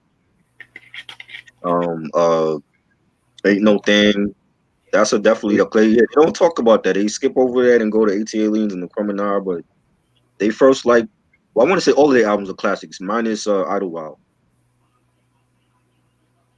And the double. I didn't like Speaker Box. I love Love Below more than Speaker Box. What? Yeah, I did. Unpopular opinion. Wow. Unpopular opinion. I think Chico, son of Chico Dusty, is better than Speaker Box. To me. Well, I can't get mad about that. I can't. I did not like Speaker Box. I didn't. It's about maybe 3 songs that I liked on there. But Love Below to me is a classic. But I didn't care for Speaker Box. Oh. You didn't like I got some shit that'll hurt some niggas' feelings. Common's Electric Circus broke down barriers. If it wasn't for that album, there will not be no Love Below. Oh my God. Are you what? And you know what? You know what? Both of those albums, they were written around the time they were going through Erykah Badu too. Think about that. Oh wow. Because Common had Come Close. Jimmy was a rock star too. He was on that Soulquarian shit. 1 year later, fucking Love Below comes out. That's a classic, but Electric Circus is not. Come on, man. I thought Love Below came out before Electric Circus. No. Okay. Circus came out 2002. That was after Like Water for Chocolate. Yeah, Like Water for Chocolate came out 2000. Yeah. Okay. All those out. See, Erykah Badu. That's why a lot of the hip hop love her and shit. You know what I'm saying? Most Common fans don't even like Electric Circus though. They skip over that and go to a beat. Because they don't know about that Common and shit. Like you had shit like the you had Prince on the album. Mm-hmm. Prince. Right. On Electric Circus, like you had CeeLo. You had songs. He was talking about his fucking soul on that. I don't mean to cut you off, but it just makes me mad when niggas overpraise Love Below and they put Electric Circus below. No pun intended and shit. Hell, we're not even talking about the Far Side. Lab in California. Oh yeah, classic. Oh, Shit, That's a but classic, definitely. Ronnie, I think King's Disease better than Nasty. I think that's a popular opinion. That's not Yeah, unpopular. yeah, for real. Nasi wasn't good. Oh shit. Childish Gambino. What do you think? How do you feel about Childish Gambino? I love Childish. I He's a, loved he's him a, before all the black people started loving him. I love what's the album? Awaken My Love.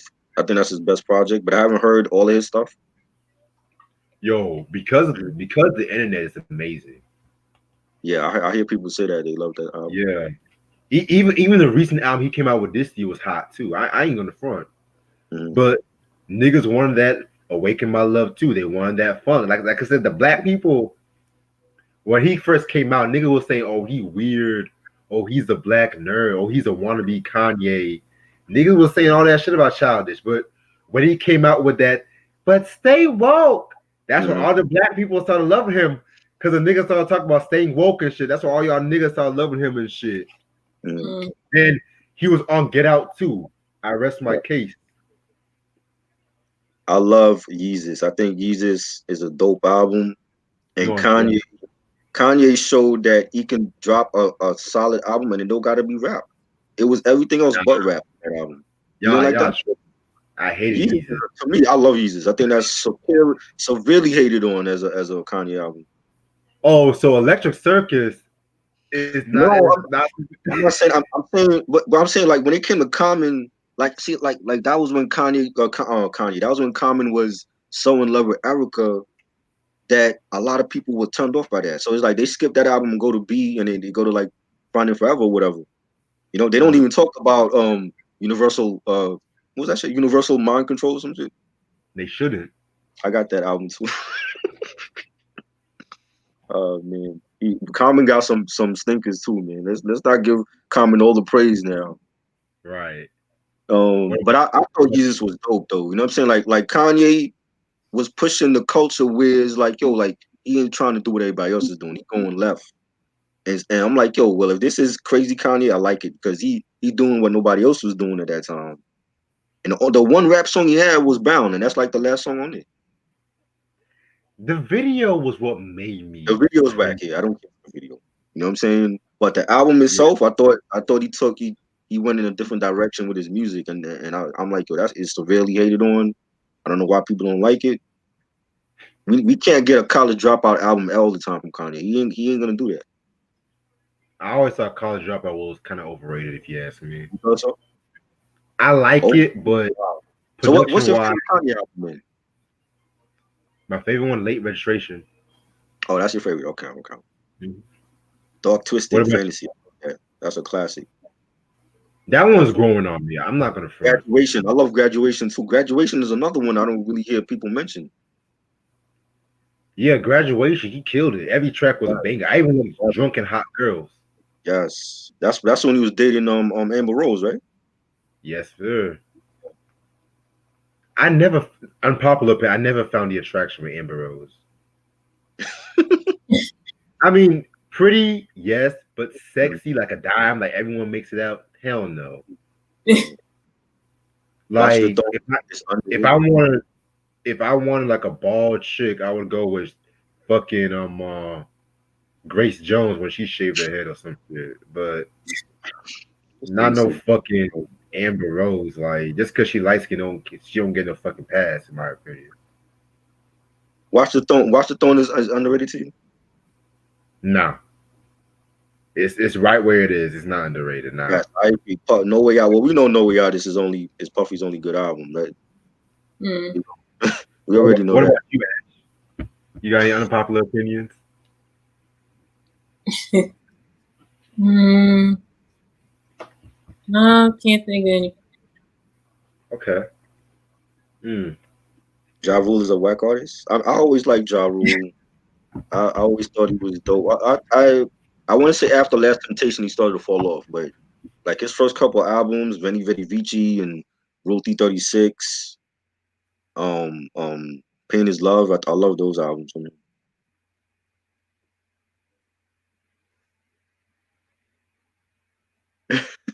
A lot of Kanye hate tonight, yo. Mm. A lot of Kanye hate. What's going on here? Well, Karani said it's overrated to him. My Beautiful Dark Twisted Fantasy. That I can agree with at times. You think it's overrated? Y'all think it's overrated? At Wow. times. At times. Oh, Because do you remember when I first heard it, you remember Good Friday? Good Friday was like the last time I ever like listened to the radio. When he was on radio and he was dropping those exclusive joints that didn't even make the album. The joint you See Me Now with Charlie Wilson and Beyonce, and he dropped the with Raekwon and Raekwon with Justin Bieber. I never thought I would hear Raekwon on a track with Justin Bieber. You know what I'm saying? Like, he was dropping unreleased joints that didn't even make that album, and it was still a classic album. You know what I'm saying? That's one of his best albums, yo. Yeah, I mean, I like Beautiful Dark Twisted Fantasy, but like I said, it's growing on me because when I first heard it, I was just like, so this is the hype of everyone. I understand what the hype was and shit. You didn't like Christian Dior? You didn't like Devil in a blue new dress?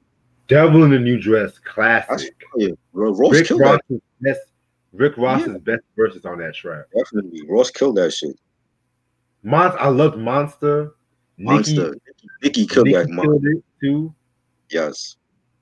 That was an album where the collaborations were done right. I can say that. I agree. Oh, I like this one from Alonzo. Cunning Linguist is a top 10 groups of hip hop. Okay. That's an underrated group. Yes. No one talks about those niggas. I have I got one album from dude in the group. I forgot his name. Vast Air. I got one Vast Air album. Yeah, Cunning Linguist is definitely underrated. But their albums are stupid expensive though. Yeah. $500 just for their first album. You put Drake over Ja Rule? Wow. You tripping. I don't know, man. That would be an interesting battle though. Drake versus Ja Rule in the verses. Who winning that? Man, Ja Rule, man. Yeah. Ja Rule. Because if you count the guest appearances, like niggas sleep on Ja Rule. I'm sorry. Niggas Ja Rule is what Drake wishes he could be. Yep. I'm sorry. That's an unpopular opinion. Ja Rule is what Drake that would be an interesting versus battle. I didn't even think about that. For real. I love El Nino. Ronnie, I love El Nino. I hate that fucking album. Red do not like that album. That album is fire. I don't understand why people hate that album. You're getting Eric Sherman in, was that 98? He was still in his prime. Keith Murray, Redman. You look like I'm like, yo, y'all bugging. That album was fire. Ooh. Keith Murray's Enigma is very underrated. Yes. That I agree. That sophomore album is fire. Definitely underrated and slept on. I think I want to say his first 3 albums are underrated because even was it beautiful it's a beautiful thing. It's a beautiful that thing. One is underrated, definitely. I love that album, man. That was dope. Anything is better than she looked like a movie. I didn't like that album. That Def Jam album. I didn't like that. Oh God. Candy Boss. They trying to make a commercial with that. Like he's not a commercial artist. He's not. And even with the most beautifulest thing in the world, right? Like that had a commercial success, but it had a street edge to it. You know what I'm saying?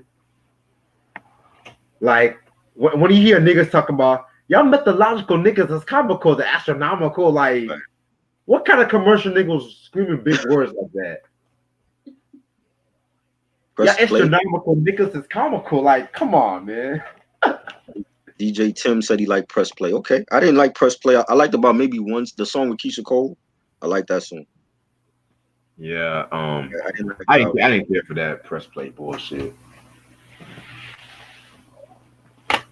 The Beat Nuts, yes, definitely. What about the Forever album?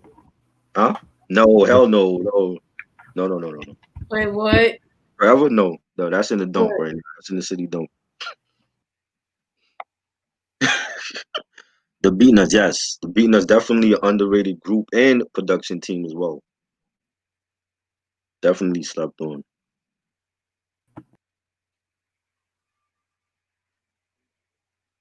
Power of the Dollar.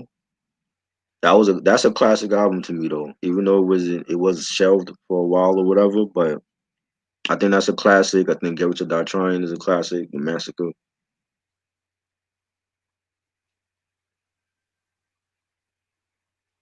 Draco with Ja Rule. Wow. I never thought about that. What if they had a versus battle, Drake against Ja Rule? Drake got 20 hits.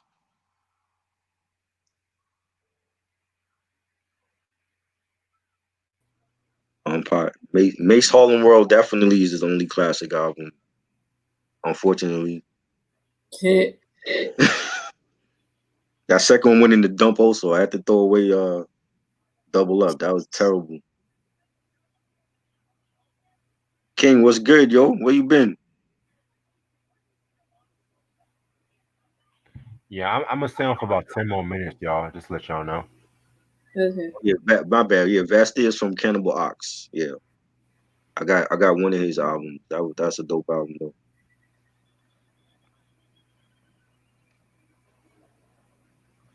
Yeah, I don't think Cannibal.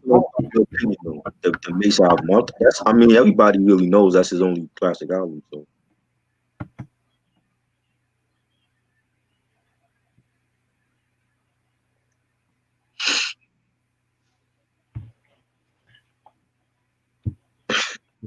Let me think of an unpopular music. Let me think.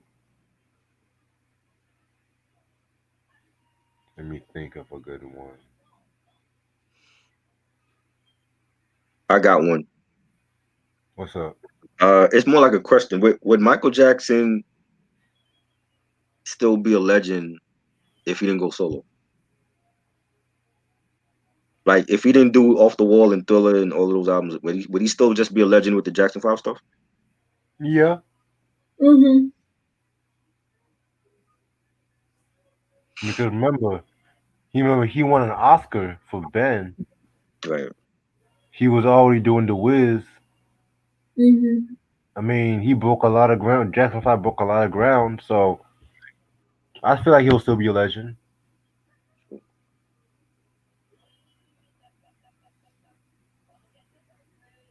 Unpopular opinion, Chocolate Factory is the last good R. Kelly album. What came after Chocolate Factory? TP3 Reloaded, Double Up, The Untitled, Love Letter, which I don't even remember TP3. I remember Double Up. I remember he had like a lot of collabs in that one too. Yeah. To be honest, man, I feel like his last good one was the Write Me Back album that came after Love Letter. Write Me Back. That Love Letter and Write Me Back were dope albums. I don't care what no one said. Yeah. What is wrong with my camera right now? Come on.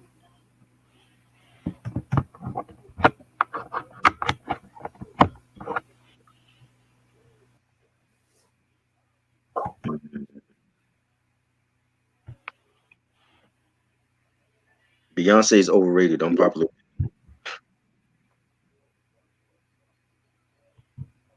No? Y'all disagree? Do I feel like she's overrated? Yeah. She has a moment, but yeah. Compared to Taylor Swift and Adele. Oh Lord. Yeah. Taylor Swift, man. Unpopular opinion, Michael Jackson 30th anniversary special is like. I don't remember that. Huh? I never liked the 30th anniversary like that. Yeah, I remember Red saying that too. King said Griselda over Wu-Tang. Okay. Interesting. Unpopular opinion. I can't pick Griselda over Wu-Tang. That's just me.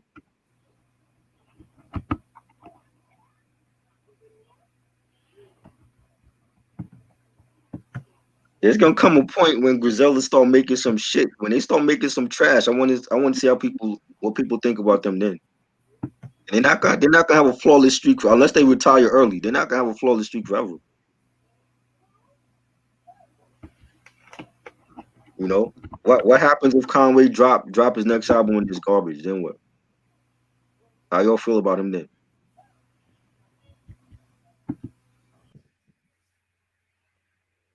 They retired now. They on a flawless, basically a flawless run. You know, if they around in like 10 years, are they still gonna be dropping heat?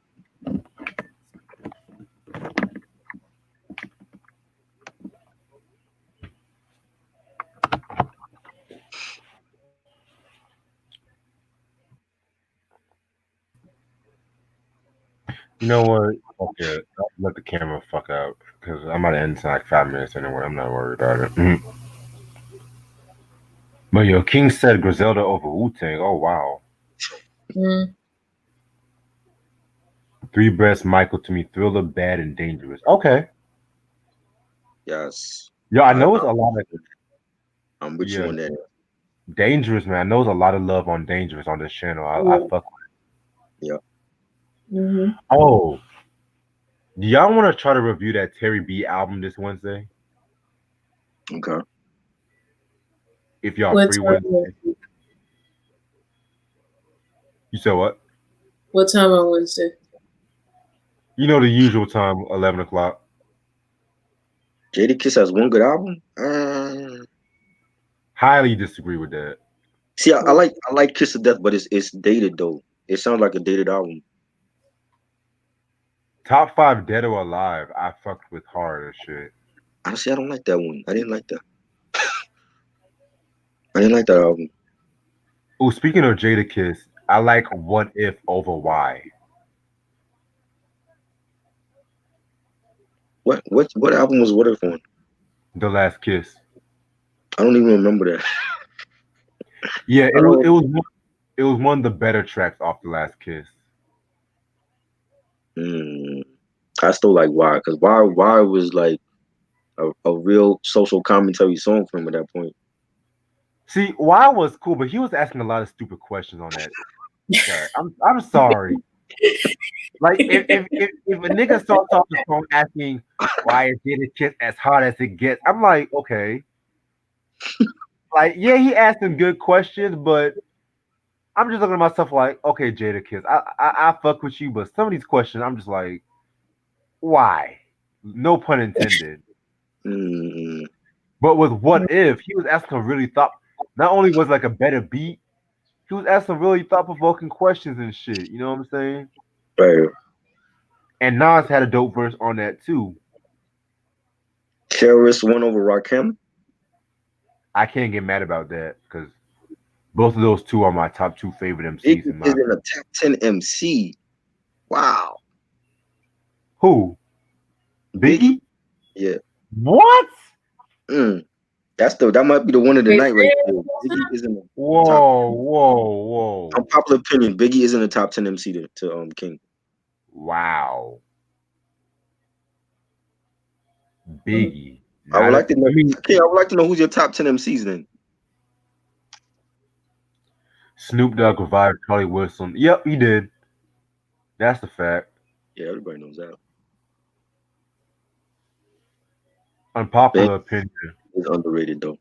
But I agree with that. Banks is underrated. But so I think some of that is his own fault, which is what 50 tried to tell him in Yayo, that they can't keep eating off of him.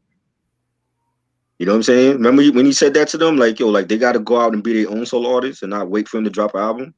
Yeah. And I mean, Banks, he's still not out. I mean, he drops every now and then, but he's still not active like he should be. Yayo was on the new Ill Bill album, but when the last time Yayo dropped the album? Young Buck going through shit with his baby mama, so shit. Oh, that's what it is. MF Doom vs. Dell. Oh, that's a good one. Dell. That's a good one. Wow. I think Dell lyrically, but I think Doom got the better albums. Like he got like more projects out there. Doom got better production. I can give you that. Right. No, but I mean like better album, like the Mad Villainy album, Operation Doomsday, the Food album.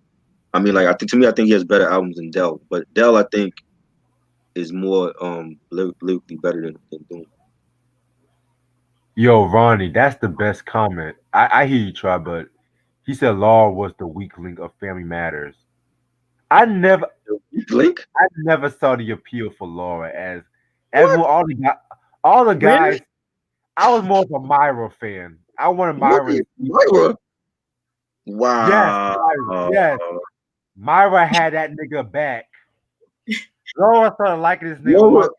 Yeah, Laura but started liking him once she knew he could make some money. yeah, but if you don't have Laura, then you don't have Urkel, making that machine to turn itself into Steven Urkel. Urkel, whatever that Stefan, is. yeah. Stefan Urkel, right. He ain't doing that for Myra. They could have been two geeks in love. Yeah. Myra was more cute, man. If I had a girl that liked accordions, if No, I she was dead, right? Steve, I had a girl that liked accordions and shit. Talking about a Hell dead yeah. woman. You talking about a dead woman here. Still, like, let me just say, if I was Steve in that moment, Mm-hmm. let's just say, if I was Steve and I had to choose between Myra and Laura, I would choose Myra. Fuck that. What? Wow. Hell yeah. Laura was doable back then. I don't know. She ain't the same now, but back then, she could The Yeah. have. last 2 seasons, when she had that short haircut, she was cuter. Yeah. Hell, I I would like, pick I Eddie's like her with girlfriend long hair Greta too, over though. Laura. Not everybody could rock a Halle Berry cut. No. Hell, I would put Greta over Laura and shit. Fuck that. This nigga said Greta. Wow. Like, give me a good tall girl and shit. I'll joke some runners and shit. Fuck. What about Max? What about who? Max. Max who? From Living From Single? Penguin, that's Laura's best friend. Oh yeah, hell I like yeah, her. she's cute. Yeah. Hell Yeah. yeah. But she had a weird mouth though. I ain't gonna front. Yeah, weird. What? She had a weird mouth. The hell that mean? Yo, I got an unpopular opinion. What's that? What? I feel like Lynn Whitfield is one of the most underrated, sexiest actresses ever.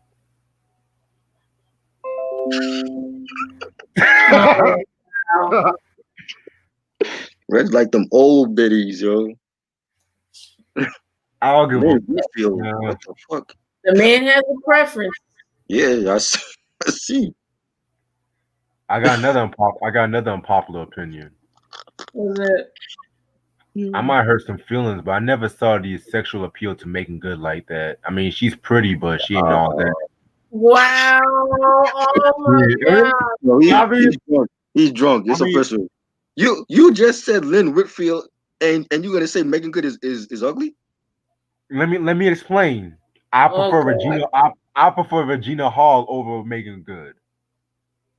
And if y'all see my channel, y'all will know. Megan Good? Wow. Yeah. Oh my God, man. I Man, don't I give a knew fuck. a whole lot of dudes I went to like middle school and high school with who would kill to be with Megan Good. She's fine. Okay, and that's nice for them that they will commit suicide for Making Good and shit. But at the same time, I think she's pretty, but she's not like a dime. I mean, What? But Lynn Yeah, Whitfield is though. Lynn Whitfield, old ass she Lynn. ain't no Regina Hall. She ain't no Yeah, Reggie's drunk. Oh You know, my Reggie- God. Reggie been drinking. Yeah. That Henny really hitting him. Yep. I mean, what's the name of that other black actress that was in that movie? Oh, she ain't no Kerry Washington. Shit. Oh my God. Wait, what? Okay, wait. Yeah, Kerry Washington do that thing with her mouth all day long and shit.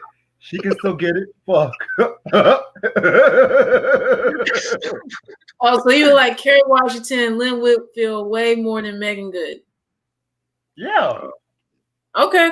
Wow. Yeah, like Lynn I never Whitfield. said she was ugly. I just said she doesn't attract me like a lot of niggas and shit. You know what I'm saying? Like, She don't appeal to you like that. right? Yeah. Mm. Wow. Okay. Like, You the I'm bold. you the only guy I know to ever say that, because a lot of times dudes be saying like, "Dang, I wish I had a woman that looked like Megan Good or as bad as she is." Cause let me say something about genders and Okay. lust. All right. When females they say all this shit about them not liking 2K, right? But every time they want a nigga like Boris Kojo. They want a nigga like. Wait, what? Hold on. Let me explain. Niggas, they fantasize too fucking much that they always want to pick the female that shows herself too much and shit like that. Me, I think she's cute, but I ain't gonna kill myself for no female that's making good. That's all I'm saying. Like, I ain't gonna kill myself over no making good and shit. Like, you know how old Lynn Whitfield is? She's 67, yo. 67. Like, leave alone. Like, so like, you would rather go with like, a 67-year-old woman than making good? Like, I'll pick Nia Long over making good. I'm sorry. Okay. Wow. Like, as bougie as Nia is, man, she can still get it. Like, you gotta have class. Because we ain't gonna act like Nia Long ain't bougie and shit. We ain't gonna act like close to 70. You said you was going with a 70-year-old. She had problems. She had problems with everybody, like from Tay Diggs. Like, she had problem with Tay Diggs. Tay Diggs said he never want to work with Nia Long and shit. Oh, wow. That scene where they were making out. What happened with that scene? Because they had like some beef. I think she slapped him too hard. No. Yeah, I remember that one scene in The Best Man when Tay's character I guess came over to her place to let her know that wedding got called off and whatever, and he got pissed because of the fact that I guess his book was going to come out and she wanted the exclusive for it, and then words got exchanged, some heated words, and then she slapped the mess out. Rightfully so. I knew the slap was. I think the slap was written in the script, but I don't know if it was meant for her to like slap him that hard like that. No, unpopular opinion, but Tay Diggs always gets his ass beat in movies. It's like he gets paid to get his ass beat. Bro, this chick is close to 70. He said you pick her over Megan Good. I know he drunk. He got to be drunk. What? Preference for women and. What's the last movie that she actually looked good in though? What's the last movie? She was looking good in Greenleaf. What's up? The TV show. Greenleaf just ended and shit. Yeah, the show just ended. By the way, I hope y'all like my necklace and shit. I don't know if y'all see it. Oh, he took a picture of it. It says, you know what it says, right?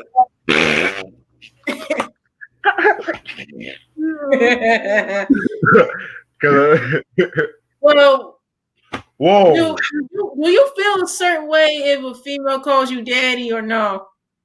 I love it when a female calls me daddy, especially when she says it with a little something in the throat, like daddy. When she says when she's struggling how to breathe and she's saying that shit, that's my favorite part. How she says it, like daddy. Now y'all calling me drunk. This nigga Ronnie said Tank is underrated. Wow. Wow. I don't think he underrated, but I don't think he rated at all. I have mixed feelings about that man. I don't know. Wow. Wasn't he the one that said he don't care, like he licks men's asses or some shit like that? Yeah. Wait, what? Yeah, this nigga said you eat a man's ass or some shit. What the fuck? Wow. Yo, I low-key thought Tank and Omari Hardrick was the same person at one point. Right? They're kind of wrong. Yo, I low-key thought Tank was Ghost for a minute. I'm like, yo, Tank got hardcore. No, you know the difference. You know the difference. Shit, Ghost was like, Tasha, can you show me some sympathy? I lost the love of my life. Like that is savage. How you gonna tell your wife I lost the love of my life? Word, right? Angela had him hooked. You would expect him to say that his wife is the love of his life, not no other. That's that Puerto Rican person, man. Angela had him hooked. Yeah. I'm like, Angela's pretty though, but I never saw the appeal for Angela like that. Oh yeah. Yeah. I mean, but Tasha, I would never go with Tasha, man. Tasha just be like just trying to run things. I can't have a female always trying to run me and shit. Nah. Hell, Lala, hell nah, Lala. I ain't gonna do no. What? I mean, Lala's pretty, but I ain't gonna do her character. That's what I meant to say. Oh. But would I fuck Lala? Hell yeah, I would fuck Lala. I think everyone has at this point. I mean, well, at least she ain't 70 years old like men.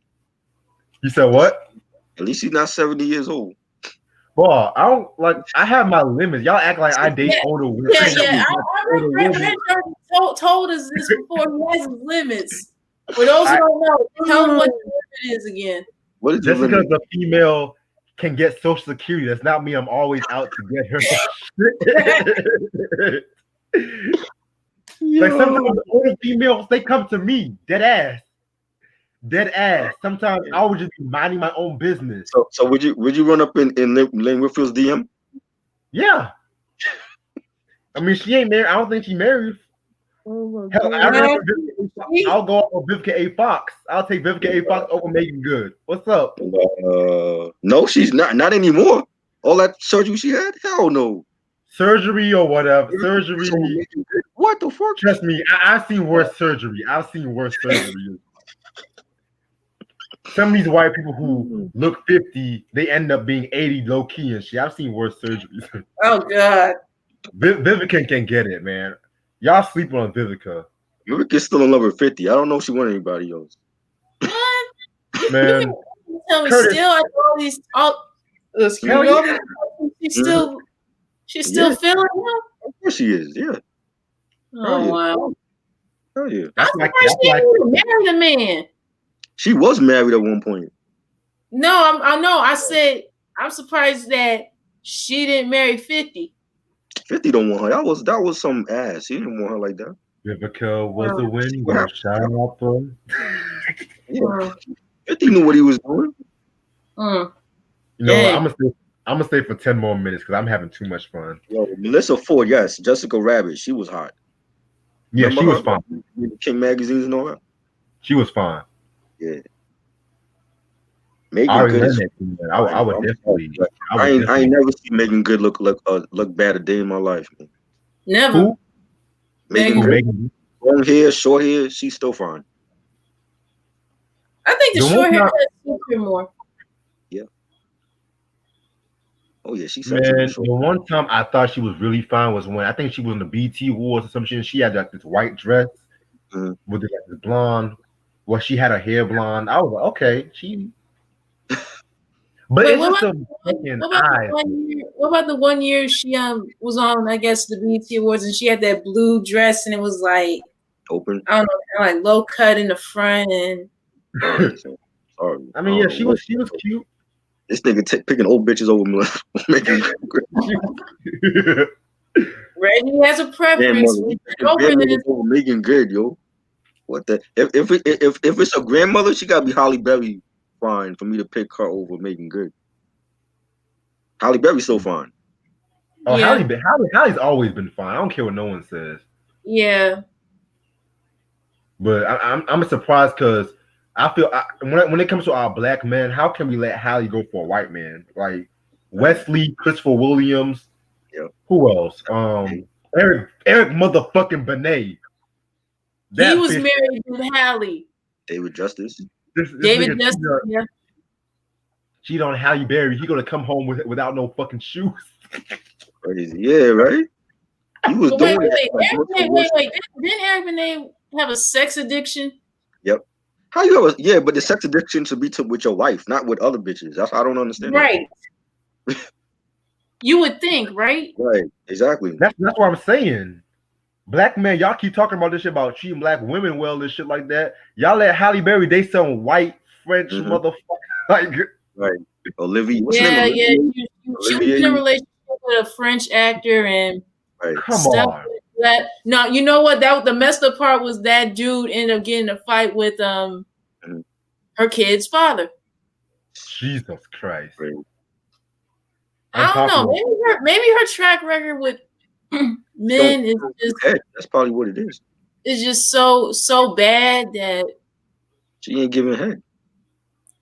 I don't think she'll ever get married ever again. Not after all that mess. Yo, Robin Givens? You take Robin Givens over Megan Good? Hell no. Hell no. Wait, Robin Givens? Making Good hate about what is Wait. Robin Givens? Wow. Wait. You don't like Robin Givens? I don't think she's fine. Robin Givens? You don't like Robin Givens? He ain't got no curves on. Robin Givens, ever since she did my man Tyson wrong, I never cared for her. Exactly. Oh, y'all still on that? You know how long ago that's been? Her and that Barbara Walters bitch, man. Fuck. Hold on. Wow, y'all. Megan Good. You don't think Robin Givens is better than Megan Good? That's crazy. Have you seen Megan Good's body? I pick Megan Thee Stallion over Robin Givens. Fuck. He wilding. Hell, I need to look up a good picture of Robin Givens because maybe I'm missing something. Yo, go look at Robin Givens' Instagram. Yeah, she got Instagram. Yeah, she got Instagram. When Robin Givens was in that Fresh Prince of Bel-Air episode, she was fine though. I ain't gonna front. Which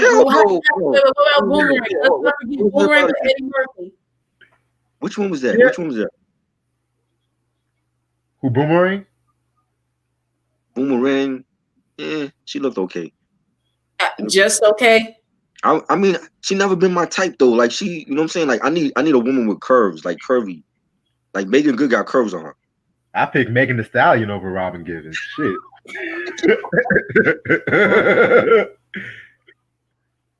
Yo, Loki. Wow. Unpopular opinion. Megan Thee Stallion is lyrical than people give her credit for.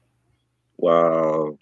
I don't give a fuck. I think Reggie drunk. It is official. I don't give a fuck. Y'all can go on that that black woman thing. Nah, nigga. She reminds me of Gangsta Boo low key. And Pam Grier in her prime was way better than Robin Givens. Pam Grier is sexy now. I don't give a fuck. Foxy Brown, Coffee. Pam Grier was a dime back in the day, yo. And she never been married. Like what without black men treating out black women like this? Like y'all ain't claiming Pam Grier, but y'all claiming Cardi B and shit. What the fuck? I don't think Cardi B cute. I never said Cardi B was cute. I don't think she cute. I think she ratchet as hell. I think we've all known that since day one. Yeah, man. Like y'all make me pull out the shit right now. Y'all make me pull out the tequila right now and shit, man. Oh Lord. Cause y'all over here talking about Pam Grier and shit. Y'all never married Pam Grier, man. I'm telling you, if I was alive back in the 70s and 80s, man, if I was popping, I would be wiping everybody out. I don't give a fuck. Pam Grier older than all of us, yo. I don't give a fuck. I'll still go with Pam Grier. Fuck. Hell, you know that Biggie song "Just Playing Dreams"? I'm gonna make a remix to that shit, low key. Oh god. Y'all know Patti LaBelle pulled a strap on Biggie one time. Hell, low key, I would date Patti LaBelle and shit too. Fuck that. The chick. Pam Grier 71. You still think you got a chance? Yeah, I still got. Fuck it, yeah. Reagan Gomez. What's her name? Reagan Gomez, the chick that was on Parenthood. She fine. Oh, I remember her. Yes. Yo, she was fine though. She don't look good no more. What? I haven't seen her in a minute. She look good now. She said she was fine. She still look good. Yeah, she was a down piece. One of y'all who said that she don't look good now. Y'all talking crazy. I definitely would holler at her, man. Yo, Terry J. Vaughn, aka Lavita from Steve Harvey's show, has always been a crush on me. I've always had a crush on her. I don't give a fuck. Yeah, I remember you said that before. You like her more than Wendy Raquel Robinson. Yeah, I never thought Wendy Raquel Robinson was cute like that. I mean, she was alright, but Red's like old bitches, yo. I'm convinced. The older the better.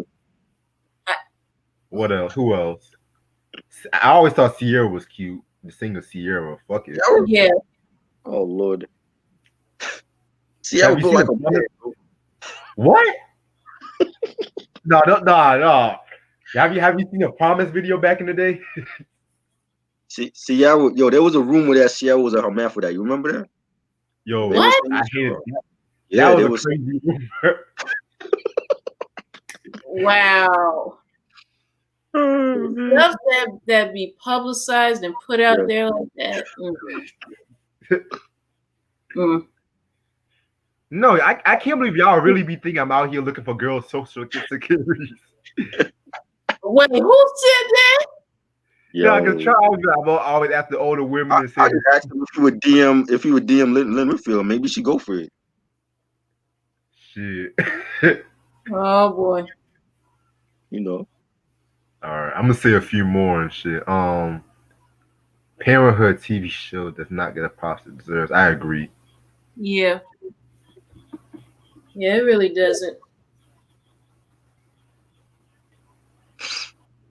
Oh, I got an unpopular opinion. Wow. Yeah. Freakazoid is one of the greatest cartoons ever. Fuck it. Wow. Freakazoid, Yes. motherfucking. Mm-hmm.